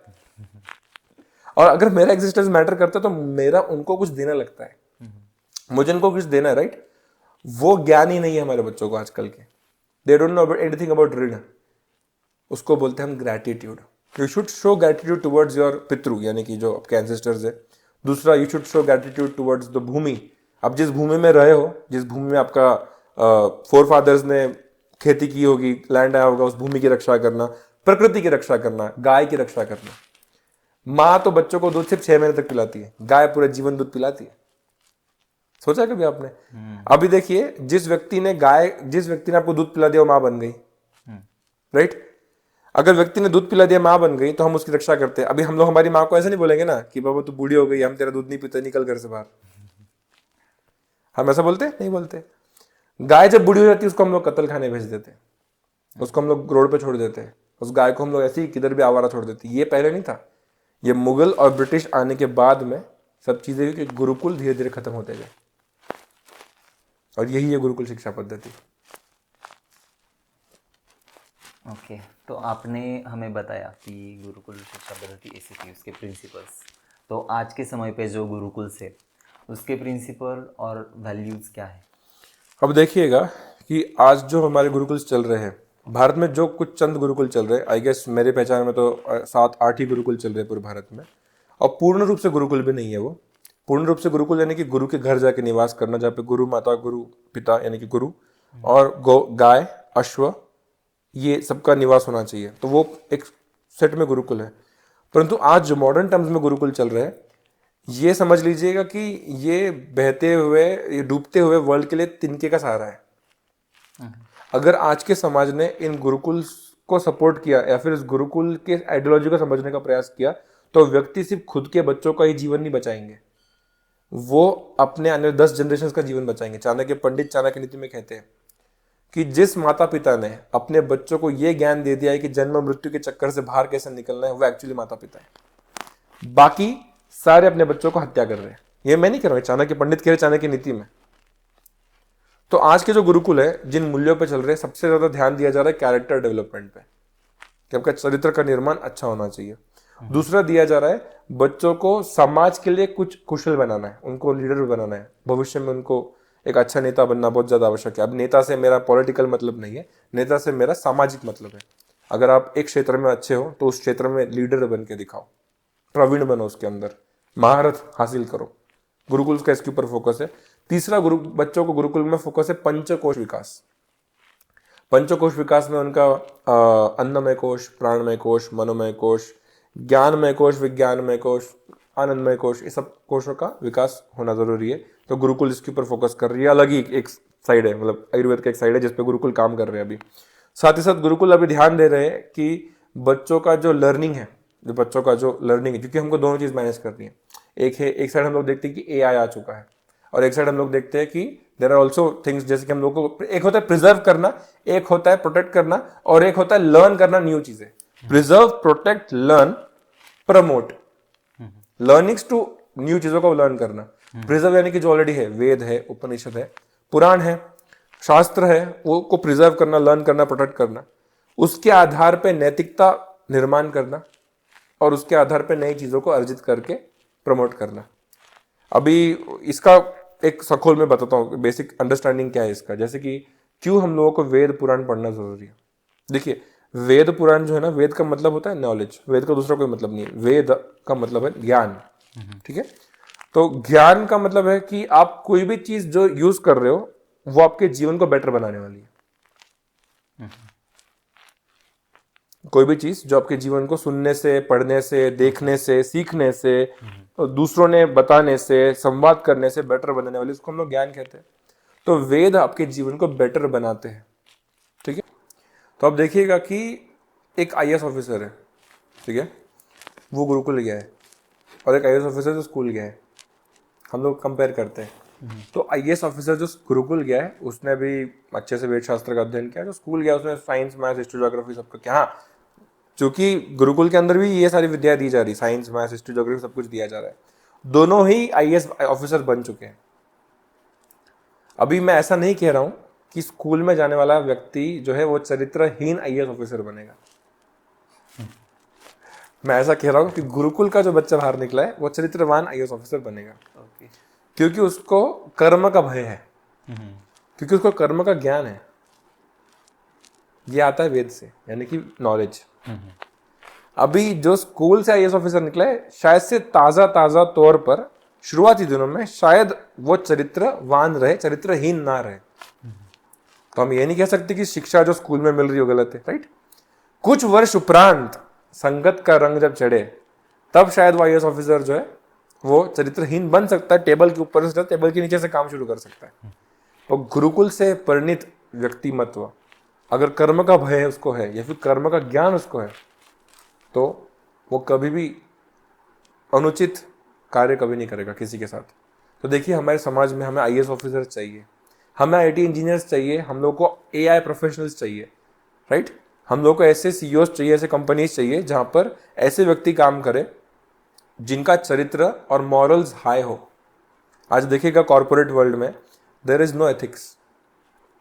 आप किसी कोई जगह पे कॉर्पोरेट पे जॉब करने जाओगे आपको पता चलेगा एथिक्स मैनेजमेंट के लिए उन लोगों को बाहर से स्पिरिचुअल टीचर्स को लेके आना पड़ता है कि भाई आप आइए हमारे कंपनी में, हमारे फैक्ट्री में, हमारे इंडस्ट्री में आप एथिक्स के ऊपर चर्चा कीजिए, एथिक्स बताइए कैसे चीज होनी चाहिए। तो इसको बोलते हैं ट्रेनिंग, और ये होता है स्कूल में या गुरुकुल में। आप देखिए it is in Gurukul, schools में नहीं दिया जा रहा। स्कूल में वैल्यू एजुकेशन सब्जेक्ट के नाम पे बच्चे सोते हैं, मेडिटेशन के नाम पे रेस्ट करते हैं वो, ठीक है। वैल्यू एजुकेशन में प्लीज बहुत है, बच्चे पढ़ते भी नहीं है, स्टोरीज होती है वो सीख के आगे चले जाते हैं, लाइफ को ट्रांसफॉर्म नहीं कर रही है। तो गुरुकुल में सबसे अच्छी चीज की जाती थी कि सब बच्चे समान होते थे। आप घर में भले बहुत पैसे वाले होंगे या बहुत गरीब होंगे, टॉयलेट सबको धोना है, टॉयलेट सब लोग वॉश करेंगे। दूसरी चीज क्या करेंगे सब बच्चे, सब लोग सेवा करेंगे, गाय की सेवा करेंगे, गौ माता की सेवा करेंगे। गुरुकुल में आने के अपने बच्चे लोग बेसिकली सबकी मतलब गुरुकुल में साफ सफाई करना, गुरुकुल का छोटा छोटा मैनेजमेंट करना, श्रमदान करना, बच्चों के अंदर छोटी मोटी क्वालिटीज जो आज भी हमारे गुरुकुल में एग्जिस्ट करती है वो करते थे। देखिए इससे क्या होता है ना, बच्चों का ईगो खत्म हो जाता है, खत्म होने से अच्छा होता है कम हो जाता है। तो जब ईगो कम हो जाता है ना तो व्यक्ति खुद को नम्र बनाता है और दुनिया में से ग्रैब करना शुरू करता है। तो हमारा माइंड कैसा पता है, it is like sponge, like sponge जैसा है। अगर स्पंज के अंदर ऑलरेडी बहुत पानी भरा हुआ है तो क्या वो दूसरा पानी ऑब्जॉर्ब कर पाएगा? नहीं कर पाएगा, ज्यादा नहीं ऑब्जॉर्ब कर पाएगा। तो देखिए हमारा जो माइंड है उसको हमको थोड़ा सा हम्बल बनाना पड़ेगा, हमारे सेल्फ को हम्बल बनाना पड़ेगा। और जब हम्बल बनाएंगे तो we can absorb the knowledge that is higher, that is supreme. तो आईएएस ऑफिसर दोनों बन चुके हैं, ठीक है। पर एक चरित्रवान अगर आईएएस ऑफिसर रहेगा, देखिए उस एक ऑफिसर के कारण पूरे जिले का भला होगा अगर वो करप्ट नहीं रहा तो। ये प्रश्न आता है, बहुत लोगों को प्रश्न आता है कि गुरुकुल में पढ़ने वाले बच्चे अगर आगे जाके क्या बनेंगे, कैसा उनका फ्यूचर रहेगा। ये आंसर है उसका कि जो गुरुकुल से निकला हुआ आईएएस ऑफिसर रहेगा या फिर आईपीएस बनेगा, जो भी बनेगा, वो जिला सुरक्षित रहेगा, वो जिला पोषित रहेगा, वहां पे करप्शन नहीं होगा। देखिए करप्शन की शुरुआत ऊपर से होती है, वो ट्रायंगल ऊपर से शुरू होता है, सबको देना पड़ता है धीरे धीरे। तो द थिंग इज कि अगर ऊपर वाला ही नहीं ले रहा है तो नीचे वाला नहीं लेगा, नीचे वाला नहीं ले रहा है तो उसके नीचे वाला नहीं लेगा। स्ट्रिक्ट लॉज बन जाएंगे तो नीचे तक करप्शन नहीं होगा और आम आदमी का शोषण नहीं होगा। अच्छी सरकार आने से आपका और मेरा भविष्य नहीं बदलने वाला। ऊपर जो व्यक्ति बैठा है वो अच्छा आना चाहिए और उसका निर्माण गुरुकुल कर रहे हैं। ओके। तो गुरुकुल में कई सारी यूनिवर्सिटीज भी थी पहले से, तो उसके बारे में आप कुछ बताएंगे? हाँ, जैसे कि गुरुकुल, नॉट गुरुकुल में, गुरुकुल शिक्षा पद्धति की बात कर रहे हैं हम लोग। तो उसमें तक्षशिला, विक्रमशिला, नालंदा इत्यादि बहुत सारी यूनिवर्सिटीज थी। जब भारत में, अब विश्व में जब ज्ञान का जो समझ लीजिए प्रचार हो रहा था, ज्ञान का प्रचार हो रहा था, तो भारतवर्ष में आज से 2000 साल पूर्व की बात कर रहा हूँ मैं, 1500 ईयर्स या फिर 2000 ईयर्स पहले की बात कर रहा हूँ। तब भारत में फलती फूलती समृद्धि चल रही थी हर जगह पे, हम लोग बहुत ज़्यादा शक्तिशाली थे, ज्ञान में शक्तिशाली थे, धन में शक्तिशाली थे, हम लोग खाद्य पदार्थों में शक्तिशाली थे, सीजन्स में हम लोग बहुत ज़्यादा ब्लेस्ड है, हमारे यहाँ पे 6 सीजन्स है पूरे भारत में। तो भारत में विक्रमशिला, नालंदा, तक्षशिला, ऐसे अलग अलग प्रांतों में अलग अलग यूनिवर्सिटीज़ बनी हुई थी, जहाँ पे लिखित है ग्रीस, यूरोप से, चाइना से, अफ्रीका से, म्यांमार, नागालैंड, नीचे का जो पार्ट है, ठीक है, इंडोनेशिया, उस साइड से बच्चे पढ़ाई करने आते थे। अमेरिका तो एग्जिस्ट करता नहीं था, क्योंकि उसकी डिस्कवरी फिर कोलंबस ने की, और वो वहाँ चला गया, फिर वहाँ पे नेटिव अमेरिकन को फिर ब्रिटिशर्स ने, यूरोपियंस ने वहाँ पे जाके ये किया, तो अमेरिका एग्जिस्ट करता नहीं था। बेसिकली दुनिया कहाँ तक सीमित थी? यूरोप तक सीमित थी। यूरोप तो एकदम एक्स्ट्रा था, भारत और ये जो था सेंट्रल पार्ट था पूरे वर्ल्ड का। तो सब लोग यहाँ पे ज्ञान प्राप्त करने के लिए आते थे। तो जैसे कि एक बहुत सुंदर चीज़ है, मैं बात कर नालंदा यूनिवर्सिटी की।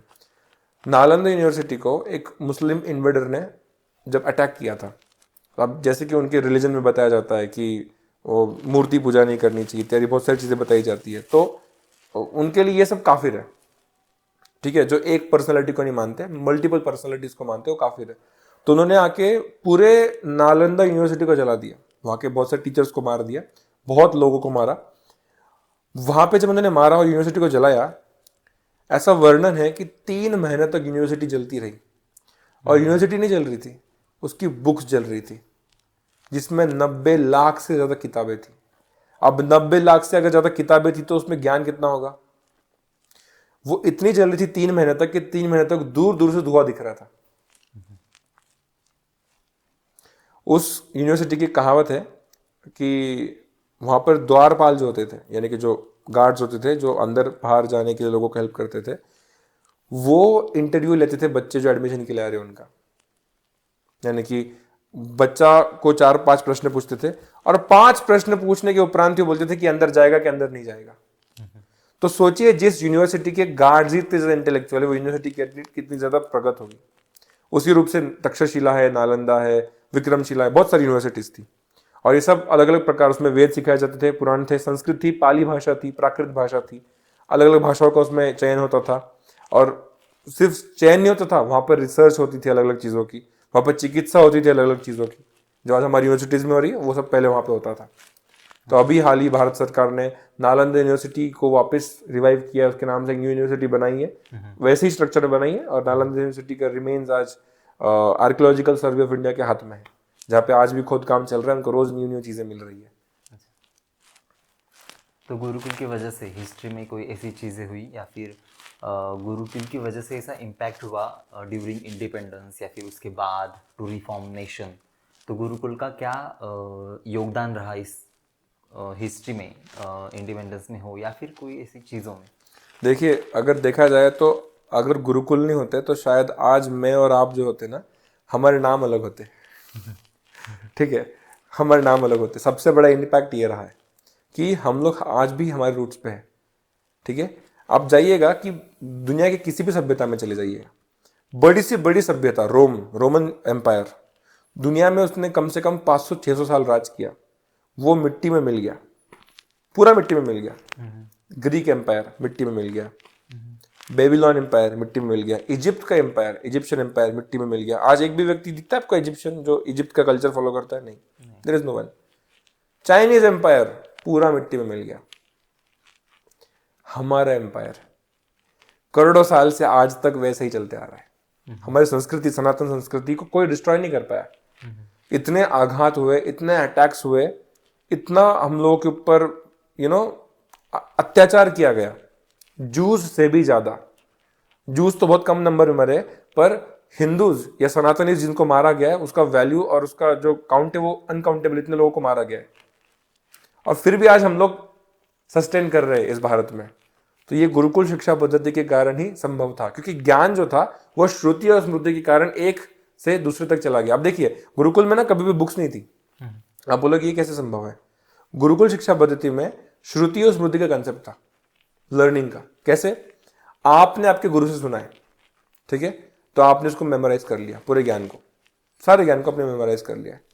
आपने मुझे ज्ञान वर्बली बोला और मैंने उसको मेमोराइज कर लिया, श्रुति यानी कि सुनना, स्मृति यानी कि समझ, उसको सस्टेन करना। श्रुति के वजह से आपने सुना, स्मृति में आपने सस्टेन किया, आपने आने वाले अपने स्टूडेंट को श्रुति के रूप में बताया, उसने सुना और स्मृति यूज करके उसने सस्टेन किया। और ऐसे कर करके पूरा ज्ञान आज तक हमारे पास है। तो बुक्स नहीं थी तो उसको कोई खत्म नहीं कर पाया, और गुरुकुल थे तो श्रुति स्मृति चलती रही, इसलिए कल्चर बचा रहा। समझ में आ रहा है आपको? और उसी रूप से छत्रपति शिवाजी महाराज अपनी माँ के पास जाते थे तो वो 2 ग्रंथों को हमेशा सुनने का प्रयास करते थे। उसमें से एक था रामायण, एक था महाभारत। और ये दोनों चीज जो है वो इतिहास में आता है।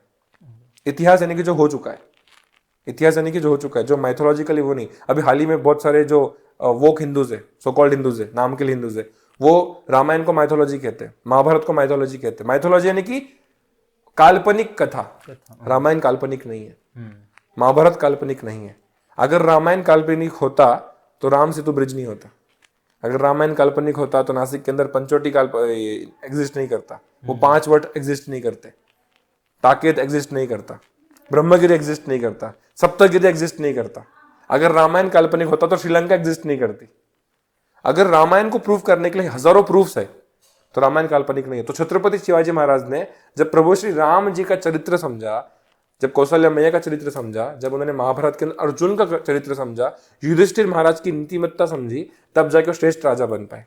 और श्रेष्ठ राजा बने तब उनकी बेसिस पे पूरा Peshwa empire, Maratha empire sustain किया, और उनके विचारधाराओं पे स्वतंत्र वीर सावरकर सस्टेन हो पाए, भगत सिंह सस्टेन हो पाए, और तब जाके हम लोगों को स्वतंत्रता की प्राप्ति हुई।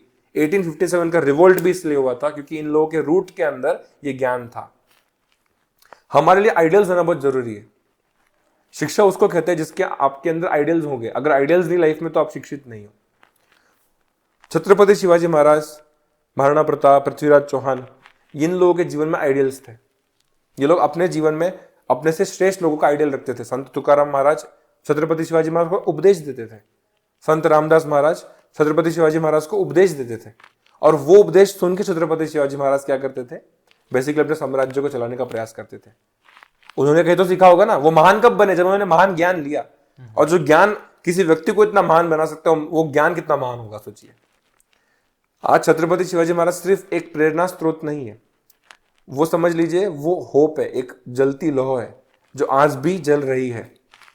और उनका नाम हम लोग क्यों इस पॉडकास्ट में बार बार ले रहे? जस्ट बिकॉज वो एक जीते जाते एग्जाम्पल है इस पूरे एजुकेशन सिस्टम के, जैसे हमको बनना चाहिए। हाँ, जब ब्रिटिशर्स यहाँ पे अटैक किए भारत में, जब उन्होंने इन्वेजन किया, बहुत सारी चीजों को ये किया, तो सिद्धांत के बेसिस पे लोग इंस्पायर होके बेसिकली इंडिपेंडेंस को प्राप्त किए।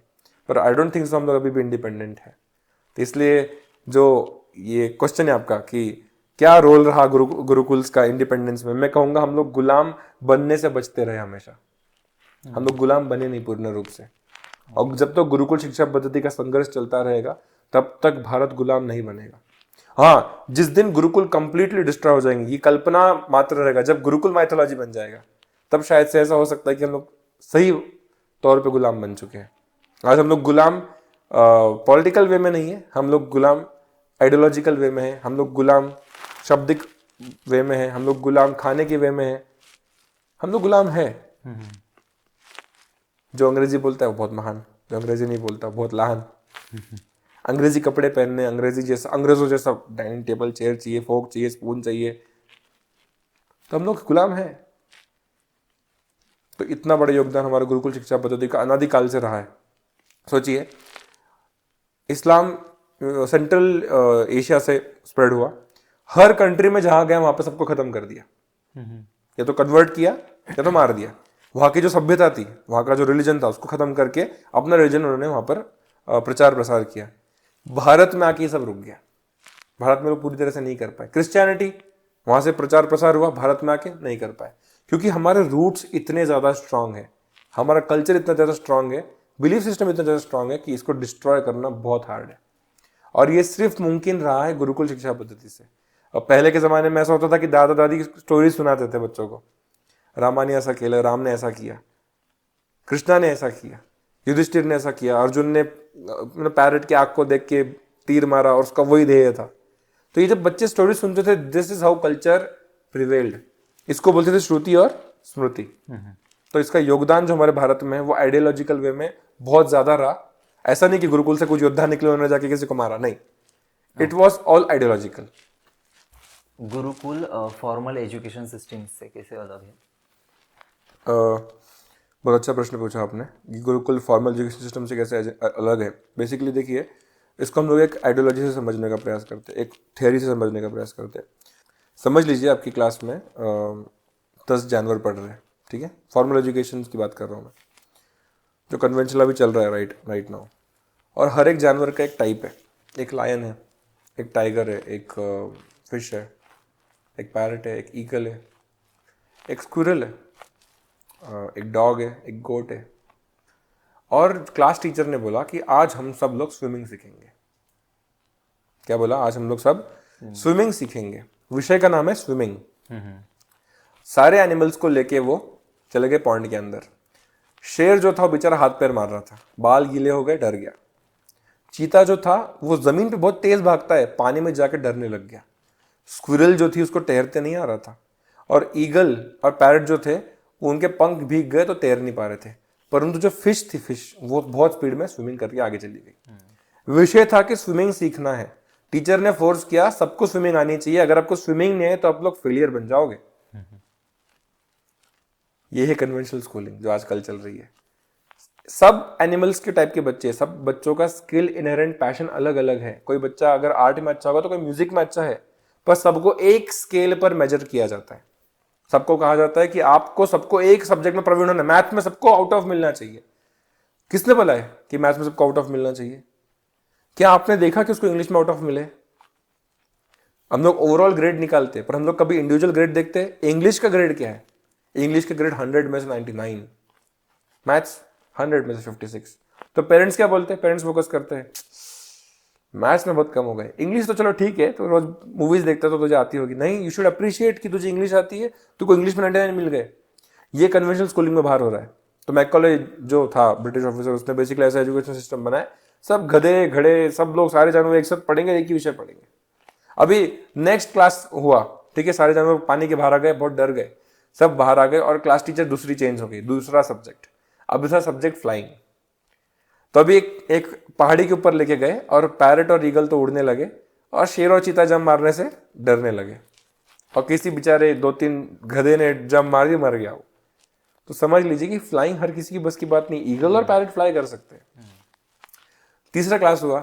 तीसरी क्लास में सब बच्चों को बोला शिकार कैसे करने आवे, और शिकार में शेर और चीता जीत गए, बाकी की फिश और ये लोग तो बोले हम लोग। अब इसमें क्या हुआ देखिए आप, तीनों क्लासेस में बच्चों, जो मैं बच्चे बोल रहा हूँ, बच्चे मतलब बेसिकली हम लोग हम लोग कंपेयर कर रहे हैं बच्चों का माइंडसेट विद दिस एनिमल्स। एक बच्चा बोलता है मुझे फ्लाइंग क्लास बिल्कुल भी नहीं पसंद, ब्रैकेट मैथमेटिक्स क्लास बिल्कुल नहीं पसंद। एक बच्चा बोलता है मुझे इंग्लिश का क्लास बिल्कुल नहीं पसंद, यानी कि ब्रैकेट मुझे स्विमिंग क्लास नहीं पसंद। तो यहाँ पर ये बच्चों का टाइप्स है। स्कूल में क्या होता है, हर एक बच्चे को इसी चीज में मेजर किया जाता है। गुरुकुल ऐसा नहीं होता। गुरुकुल में फॉर एग्जाम्पल आप फर्स्ट स्टैंडर्ड में हो, ठीक है, और फर्स्ट में आपको सारे सब्जेक्ट्स दिए जाएंगे, ये पता करने के लिए आप किस सब्जेक्ट में प्रवीण हो, अच्छे हो। मैथ्स में अच्छे हो, आपको सेकंड का मैथ्स भी फर्स्ट में दे दिया जाएगा। ऐसा कंपेयर नहीं किया जाएगा कि आप फर्स्ट में हो आपको इतना ही पढ़ना है। नहीं नहीं नहीं, आपका फर्स्ट का मैथ्स हो गया, go for second standard maths. आपका थर्ड का हो गया, go for fourth standard maths. 10th का आप फर्स्ट स्टैंडर्ड में बैठ के कंप्लीट कर सकते हो। There is no time scale to learn maths. 10th में अगर आप PhD का करना चाहते तो करो, कोई दिक्कत नहीं। समझ रहे हो आप लोग? हाँ, इन द मीन टाइम आप इंग्लिश को आपके पेस पे लर्न करके आगे बढ़ते रहो। देयर इज नो कंपल्शन कि आपको इतने ही पेस में कंप्लीट करना है, इतने ही मार्क्स आने चाहिए, नहीं। तो गुरुकुल में बेसिकली मार्किंग सिस्टम नहीं होता है, ग्रेड सिस्टम समझ लीजिए कि बाबा उसको, हाँ, इस इंग्लिश में अच्छा है तो इंग्लिश में इसको 100 में से इतने मार्क्स मिले। और एक बच्चे को दूसरे कंपेयर नहीं किया जाएगा। गुरुकुल शिक्षा पद्धति के अनुसार हर एक बच्चा अलग अलग है। अभी गुरुकुल नहीं रहे, गुरुकुल शिक्षा पद्धति रही है, दोनों में अंतर है। गुरुकुल रहते तो गुरु का घर रहता, इत्यादि सारी चीजें रहती। अभी सिर्फ गुरुकुल शिक्षा पद्धति रही है, ऐसा है। तो आपको ऐसा लगता है कि गुरुकुल शिक्षा पद्धति है वो वापस आनी बहुत ज़्यादा ज़रूरी है, और क्यों? ऑफ कोर्स बहुत ज़्यादा ज़रूरी है। जैसे हम लोग डेमोग्राफी देख रहे हैं, भारत की बदलती हुई डेमोग्राफी को देख रहे हैं हम लोग, तो यहाँ पर गुरुकुल शिक्षा पद्धति हमारा आखिरी होप है। आप स्कूल्स पर रिलाई नहीं कर सकते। जो कन्वेंशनल स्कूल्स आज हमारी चल रही है, आज जो स्कूलिंग सब जगह पे हो रहा है, आप स्कूल्स के ऊपर बच्चों के चरित्र निर्माण से लेके पूरे भविष्य का निर्माण नहीं देख सकते। आज आप देखिएगा कि छोटे छोटे बच्चे ड्रग एडिक्शन में जा रहे हैं, छोटे छोटे बच्चों को स्ट्रेस आ रहा है, छोटे छोटे बच्चों के रिलेशनशिप इश्यूज है, बहुत छोटे बच्चों को अलग अलग एडिक्शंस लग चुके हैं। और ये पॉसिबल सिर्फ एक बहुत ही घटिया किस्म का जो माहौल बन चुका है स्कूल्स के अंदर, उसके कारण हो रहा है। और गुरुकुल शिक्षा पद्धति अगर नहीं आएगी तो हमारे पास कल्चर्ड सोसाइटी नहीं रहेगी, अनकल्चर्ड सोसाइटी रहेगी। आज बच्चों को माता पिता का रिस्पेक्ट करना नहीं पता, आज बच्चों को अपने से बड़ों का रिस्पेक्ट करना नहीं पता, जबरदस्ती बोला किसी ने तो किया, नहीं तो नहीं। आजकल लड़कियां जब शादी करके जब दूसरों के घर चली जाती है, वो XYZ कंडीशन रहेगी तो ही वो जाएगी। इसलिए भारत का डाइवोर्स रेट बढ़ते जा रहा है स्कूल्स के कारण। I am not using any name, school education के कारण। लड़की को पता ही नहीं उसकी नैतिक जिम्मेदारियां क्या है, लड़की को पता ही नहीं कि उसको ससुराल में जाके क्या करना है। वो शादी के पहले 10 डिमांड्स रख देती है। मैंने हाल ही में एक सुना था कि एक लड़की अपने होने वाले पति को पूछती है, ये सच बात है, आपके घर पे डस्टबिन कितने हैं? तो वो सोच रहा था डस्टबिन एक ही डस्टबिन है। बोले कौन कौन, दादा दादी माता पिता कितने हैं? तो बोलता है ये डस्टबिन नहीं हो सकते, सॉरी। तो बोलते हैं आई एम सॉरी, मैं शादी नहीं करना चाहता। तो ये लड़कियों की मेंटेलिटी होती जा रही है आजकल। लड़कों की मेंटेलिटी क्या हो गई है? मुझे अच्छा जॉब चाहिए, फॉरेन में सेटल होना है, मुझे भारत में कुछ रहना नहीं है, मेरा नाम होना चाहिए, नेम फेम के पीछे मुझे भागना है। उसको बाकी कोई चीज़ों की कुछ लेना देना नहीं, माता पिता की सेवा से लेके कुछ उसका मतलब नहीं है। देखिए भारत छोड़ के बच्चे बाहर चले जाते हैं और माता पिता को मुखाग्नि देने के लिए उनको किसी को हायर करना पड़ता है।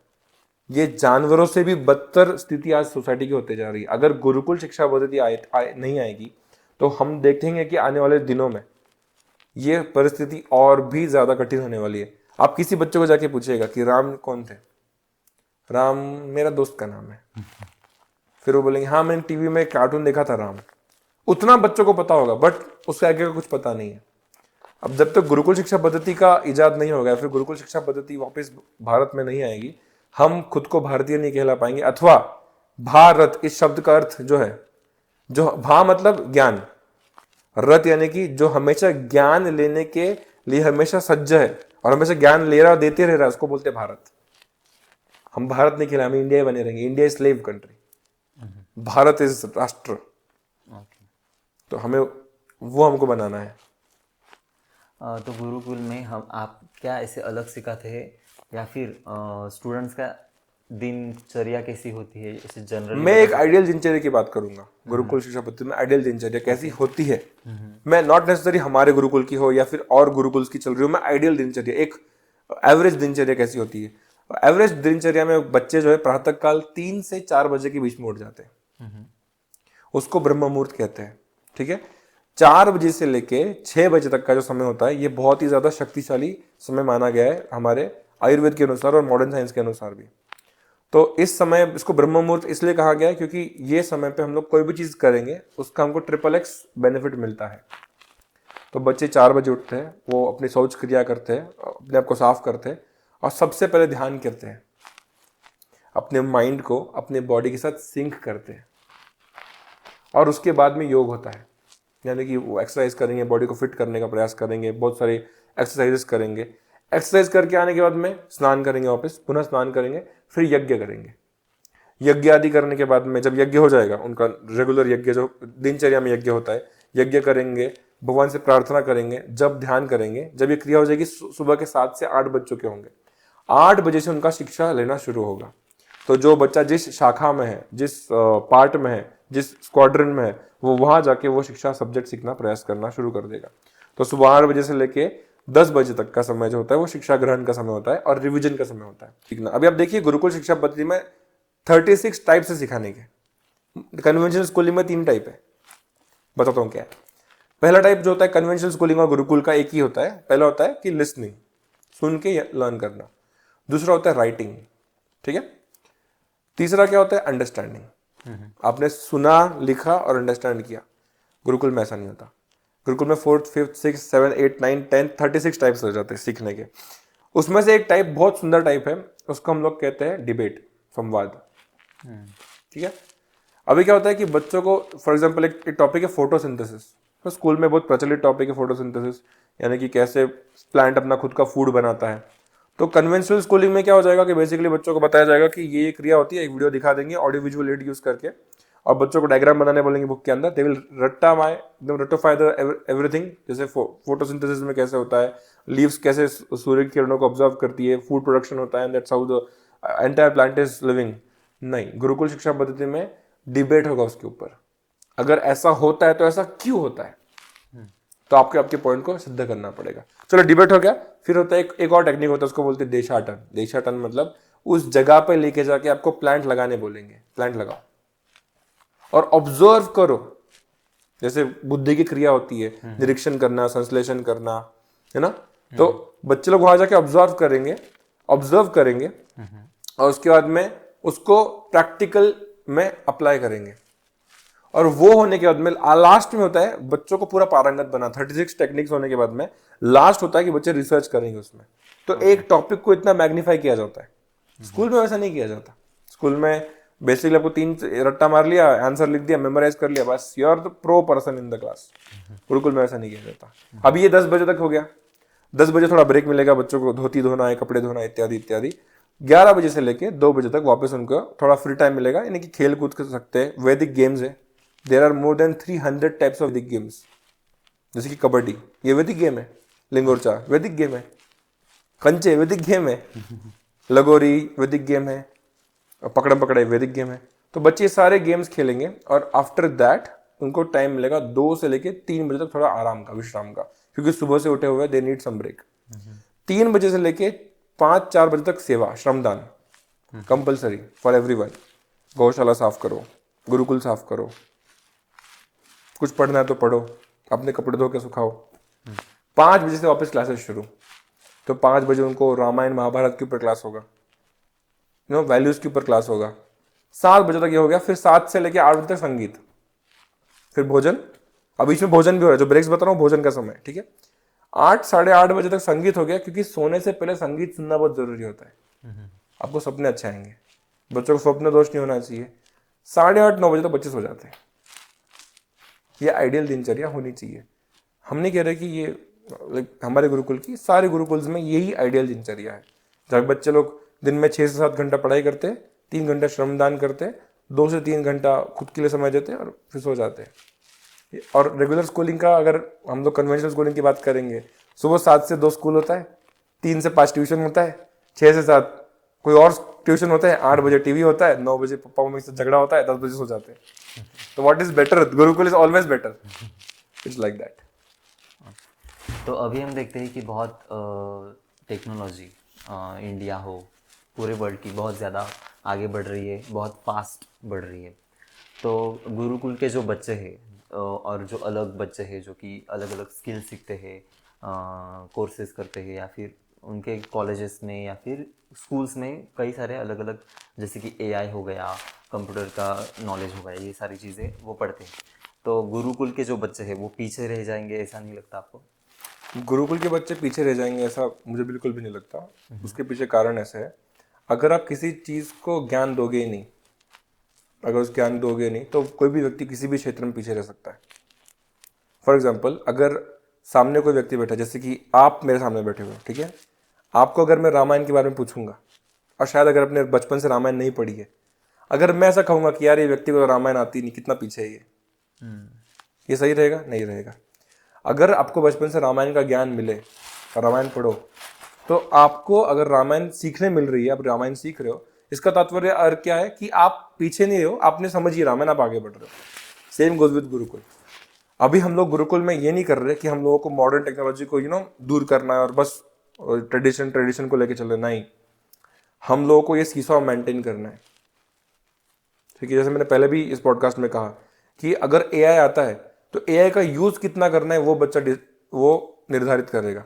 AI is not advancement of technology, AI is just for comfort of your own body. AI क्या कर रहा है? आपका ऐसे बना के दे रहा है। एआई क्या कर रहा है? आपकी कल्पना शक्ति को खत्म कर रहा है बेसिकली एआई, ठीक है। तो एआई में प्रगति कुछ बहुत बड़ी चीज नहीं है। एआई में कोई व्यक्ति अभी एआई में प्रगति क्या करेगा बच्चा? एआई में बेसिकली डालेगा, ऐसे डालेगा, मतलब बोले आई वांट एन ऐसे based on tree and I want 500 letters ऐसे। जो लेटर को लिखने के लिए बच्चा इतना कल्पना करता था, इमेजिनेशन करता था, वो अभी एआई उसके लिए करके दे रहा है। तो ये समझ लीजिए, ये प्रगति नहीं, ये दुर्गति है। हमारे बच्चे एआई यूज करेंगे, पर वो उनके अंदर डिस्टिंग्विशिंग पावर रहेगी कि हमको एआई कब यूज करना है, कब एआई यूज नहीं करना है। तो आप सोचिएगा कि जैसे भागवत में वर्णन आता है कि आने वाली ह्यूमन जनरेशन जो होगी मंद सुमंद मतयो बन जाएगी, यानी कि हम लोग मंद मंद बनते जाएंगे हर एक चीज में, क्योंकि हम लोगों ने इतना कंफर्ट हमारे बॉडी को, माइंड को देके रखा है। गुरुकुल का व्यक्ति ऐसा नहीं कि उसको टेक्नोलॉजी से प्यार नहीं रहेगा।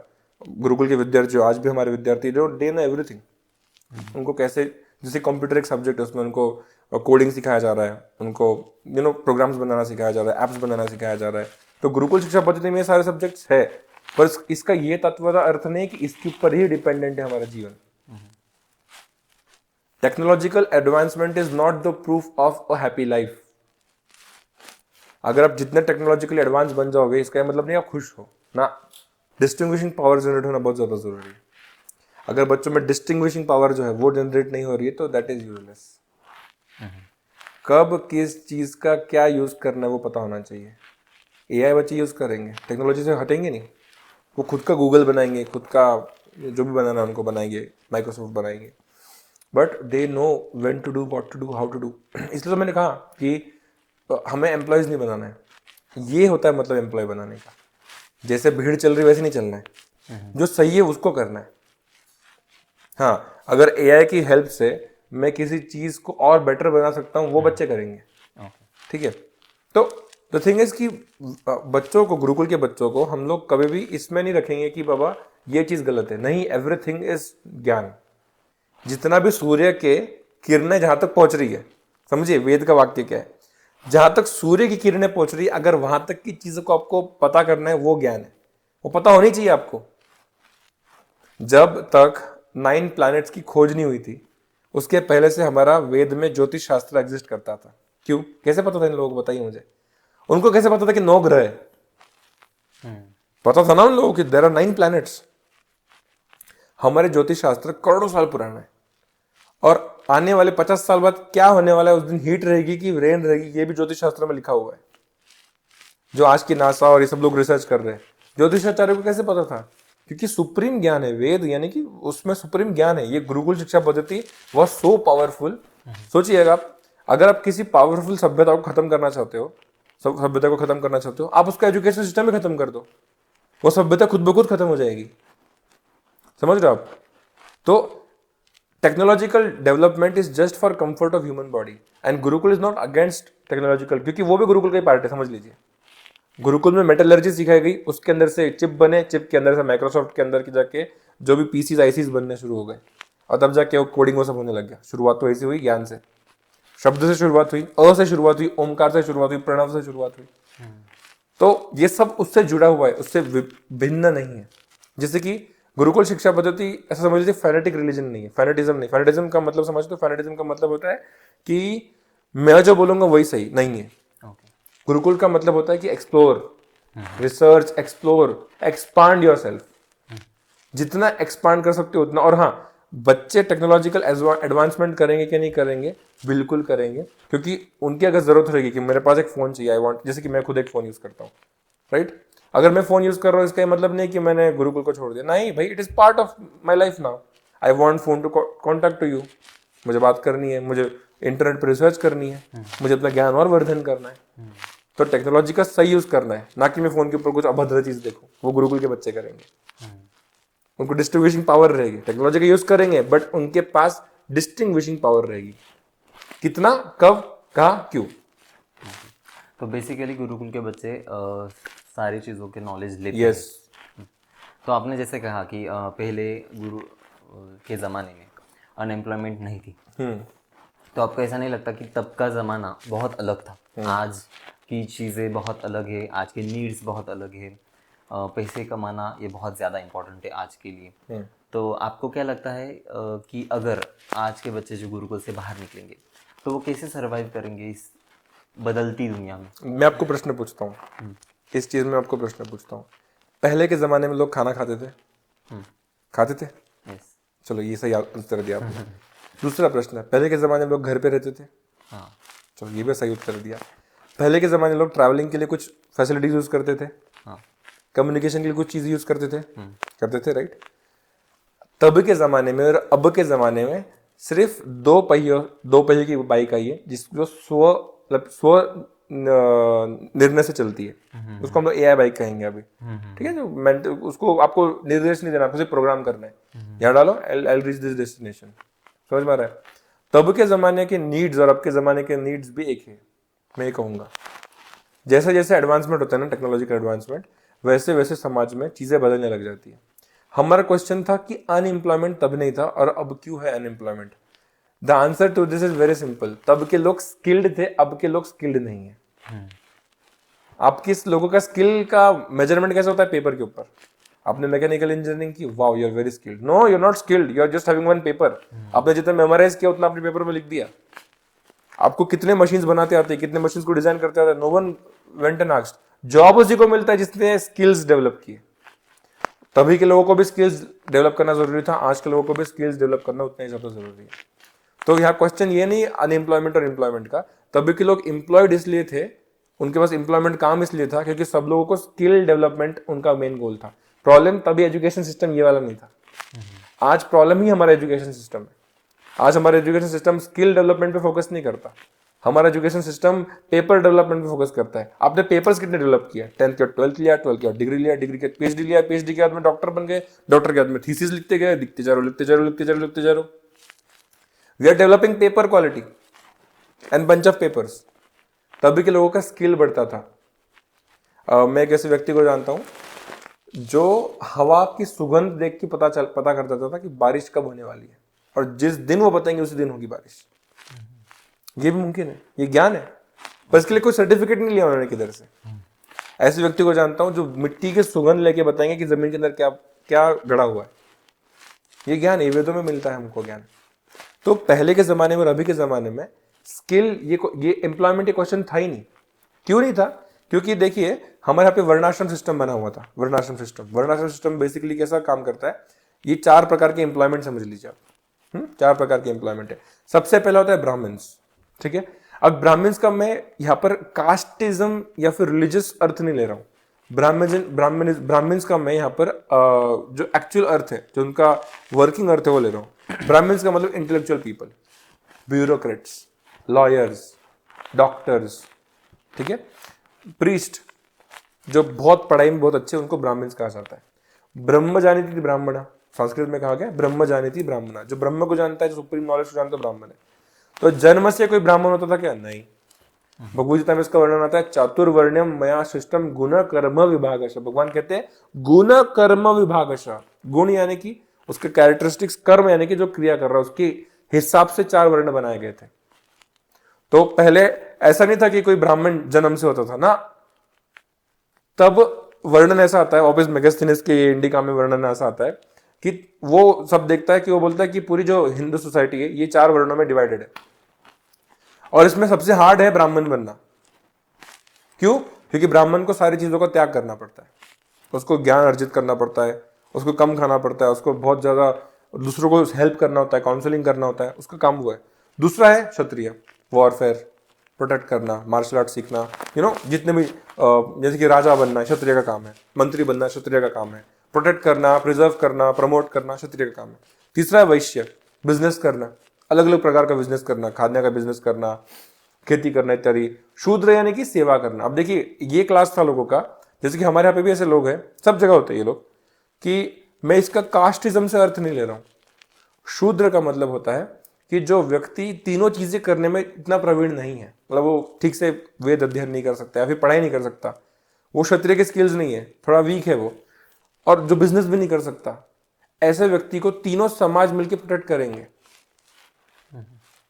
तो धीरे धीरे हमारी हिस्ट्री में इतने सारे प्रॉब्लम्स हुए, कुछ लोग मतलब भी बन गए, लोभी बन गए, कुछ लोगों ने बोला कि हम इस सेक्ट के हैं, हम लोग यहाँ से आते, ब्राह्मण से आते हम लोग श्रेष्ठ है, हम क्षत्रिय से आते हम लोग श्रेष्ठ है, वैश्यास बोलते हम लोग श्रेष्ठ है, और एक कास्ट के ऊपर सबने प्रताड़ना करना शुरू कर दी। ये लेटर स्टेजेस में हुआ, ये ट्रेडिशनली ऐसा नहीं था।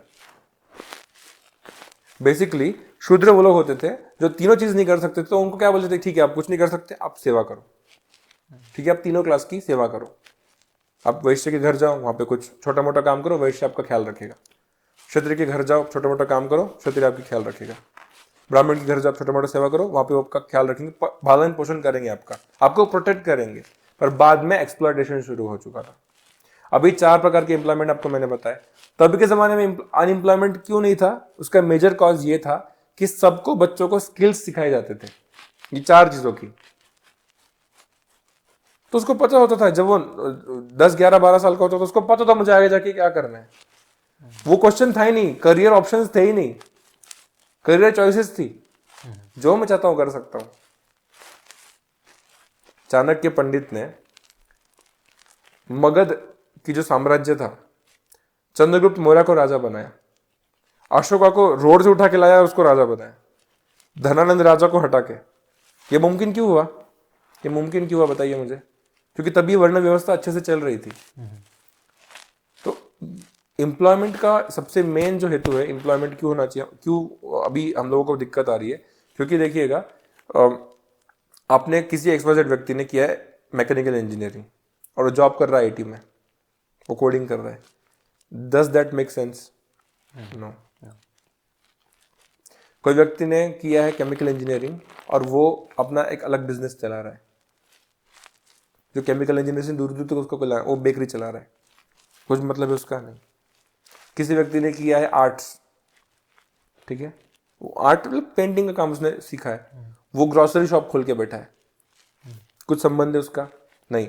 तो क्या कर रहा है? स्वधर्म तो नहीं किया उसने, प्लस ग्रोसरी शॉप भी गंदी तरीके से चला रहा है, उसमें लूट मार, करप्शन, सारी चीजें हो रही है, इसलिए हमारा समाज धीरे धीरे धीरे धीरे नीचे जा रहा है। तो एम्प्लॉयमेंट कब आएगी? जब आपके पास में स्किल आएगा, और गुरुकुल स्किल्स डेवलप करवाता है आपका। तो इसलिए तभी एम्प्लॉयमेंट थी, और अभी एम्प्लॉयमेंट का इतना बड़ा प्रॉब्लम है। आपने जैसे कहा कि गुरुकुल शिक्षा पद्धति थी जो किसी को भी एम्प्लॉय नहीं बनाती थी, मतलब नौकर नहीं, गुलाम नहीं बनाती थी। अब हम देखते हैं बड़ी बड़ी MNCs है, कंपनीज है बड़ी बड़ी। तो आपको ऐसा नहीं लगता कि अगर हर एक कोई भी गुलाम नहीं बनना चाहेगा तो इन कंपनीज के लिए एम्प्लॉय कैसे मिलेंगे? तो ये कंपनीज बंद हो जाएगी। हाँ, हो जाएगी, बिल्कुल बंद हो जाएगी, पर ऐसा मुमकिन तो नहीं है। ओके।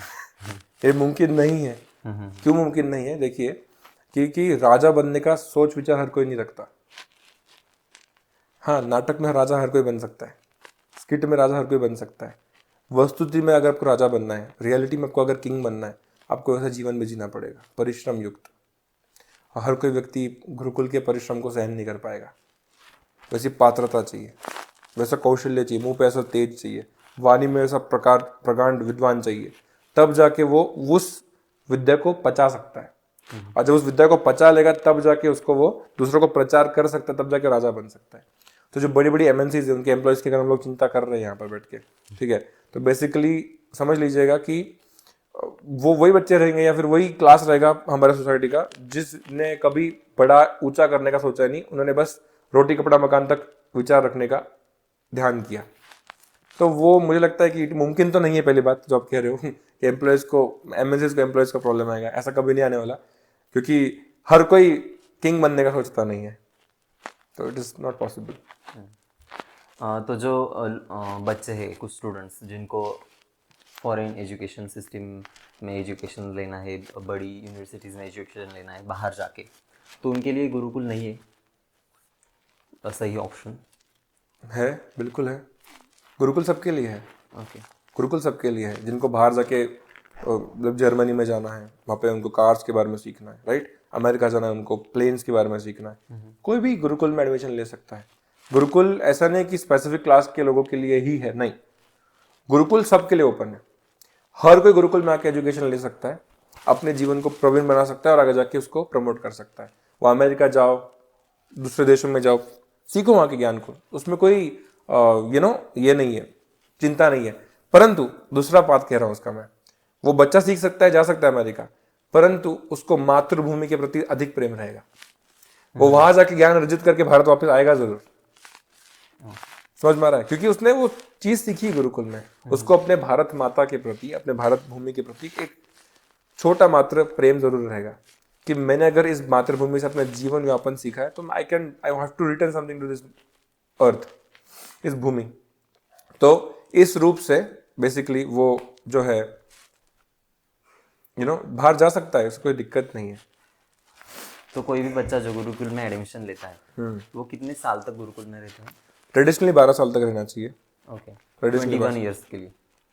12 साल तक रहना चाहिए, 18 से 19 साल तक के लिए, क्योंकि अभी के टर्म्स में कुछ बच्चे 25 साल तक भी गुरुकुल में रहते हैं, जो गुरुकुल में ही आचार्य बनते हैं, और जब गृहस्थ आश्रम ज्वाइन करते हैं उसके उपरांत भी गुरुकुल में आचार्य बन के रहते हैं। ओके, ऐसे भी कुछ व्यक्तियों को मैं जानता हूँ। तो हाँ, 12 साल। तो फिर अगर मुझे बाहर जाना है, बाहर की यूनिवर्सिटी में, और मैं गुरुकुल में सीख रहा हूँ 21 ईयर्स 25 ईयर्स तक, तो मैं जब यूनिवर्सिटी में जा रहा हूँ बाहर की, तो उनको चाहिए डिग्री, तो वो कैसे मुमकिन होगा? हाँ, तो ऐसा गुरुकुल में ऐसा तो आपको किधर किसने बोला नहीं कि आप मैकेनिकल डिग्री नहीं ले सकते? आप ले सकते हो। तो उस डिग्री पे आप जा सकते हो। मतलब मैं गुरुकुल में रहते हुए भी कर सकते हो। यस, बिल्कुल कर सकते हो, बिल्कुल कर सकते हो। गुरुकुल का कोई वॉल नहीं है। तो 25 ईयर्स तक क्या शिक्षण है? इंजीनियरिंग जैसा कुछ, या फिर देखिए, ऐसा है कि अगर आप मॉडर्न टर्म्स की बात करोगे, आज प्रेजेंट सिचुएशन की बात करोगे, तो कोई भी गुरुकुल डिग्री कोर्स नहीं दे रहा है। वो पहले 10 साल का एजुकेशन दे रहा है, कोई भी गुरुकुल भारत में जो भी चल रहा है। ठीक है, तो 10 साल यानी कि आपको 10th स्टैंडर्ड तक का एजुकेशन हो जाता है, ज़्यादा से ज़्यादा 12th का एजुकेशन। 12th के बाद तो आपको रेगुलर डिग्री कोर्स में जाना ही पड़ेगा। ओके, आपको जो भी फील्ड आपने चूज की है, डॉक्टर बनना है, लॉयर बनना है, वो आपको चूज करना ही पड़ेगा। हाँ, rare of the rare case होता है कि बच्चे लोग अगर संगीत में प्रवीण करना चाहते हो तो बचपन से उसमें पीएचडी लेना शुरू कर देते हैं। तो अलग अलग विद्यालय है, वहां जाके वो संगीत में पंडित बनना, उसमें एकदम मास्टर्स करना, वो लेना शुरू कर देते हैं। तो डिग्री कोर्सेज से कोई दिक्कत नहीं है। वो 10 साल तक गुरुकुल का एजुकेशन लेंगे और उसके उपरांत फिर वो जाके अपने मास्टर्स और डिग्रीज जो भी करियर परस्यू करना चाहते हो कर सकते हैं। पर इस बार उनका करियर जो परस्यू कर रहे हैं उसी में वो करियर करेंगे आगे जाके। ऐसा नहीं मैकेनिकल इंजीनियरिंग में एडमिशन ले लिया गुरुकुल खत्म करने के बाद तो सोच लिया यार मैं आईटी का जॉब कर लेता हूँ 9 to 5 ना, वो खुद की कंपनी खोलेगा। यस, एक्सपीरियंस के लिए किसी के अंडर काम करेगा 6 महीना या 1 साल, पर खुद की कंपनी खोलेगा। इतना उसको कुशलता आ जाएगी गुरुकुल में रहते हुए, संघर्ष इतना सीख लेंगे। देखिए, जिस व्यक्ति के जीवन में संघर्ष नहीं रहता वो व्यक्ति कोई मान नहीं बनता। और silver spoon never made a king, ये इंग्लिश में कहावत है। अगर आपका चम्मच बचपन से वो सिल्वर है, बहुत घर में बहुत ऐशो आराम है, बहुत सारी फैसिलिटीज है, वो आपको राजा नहीं बनाएगी। अरब के एक बहुत बड़े राजा है, I don't know his name, अभी के जो Khurshid, I don't know his name. तो वो बताते हैं, उनको एक व्यक्ति ने पूछा कि आप इतने अमीर हो, आप अभी BMW में जाते हो इधर उधर। तो उन्होंने कहा कि देखिए, पहली बात, मेरे पिताजी एम्बेसडर में जाते थे, और उनके पिताजी बैलगाड़ी में जाते थे, और उनके पिताजी ऊंट पे जाते थे।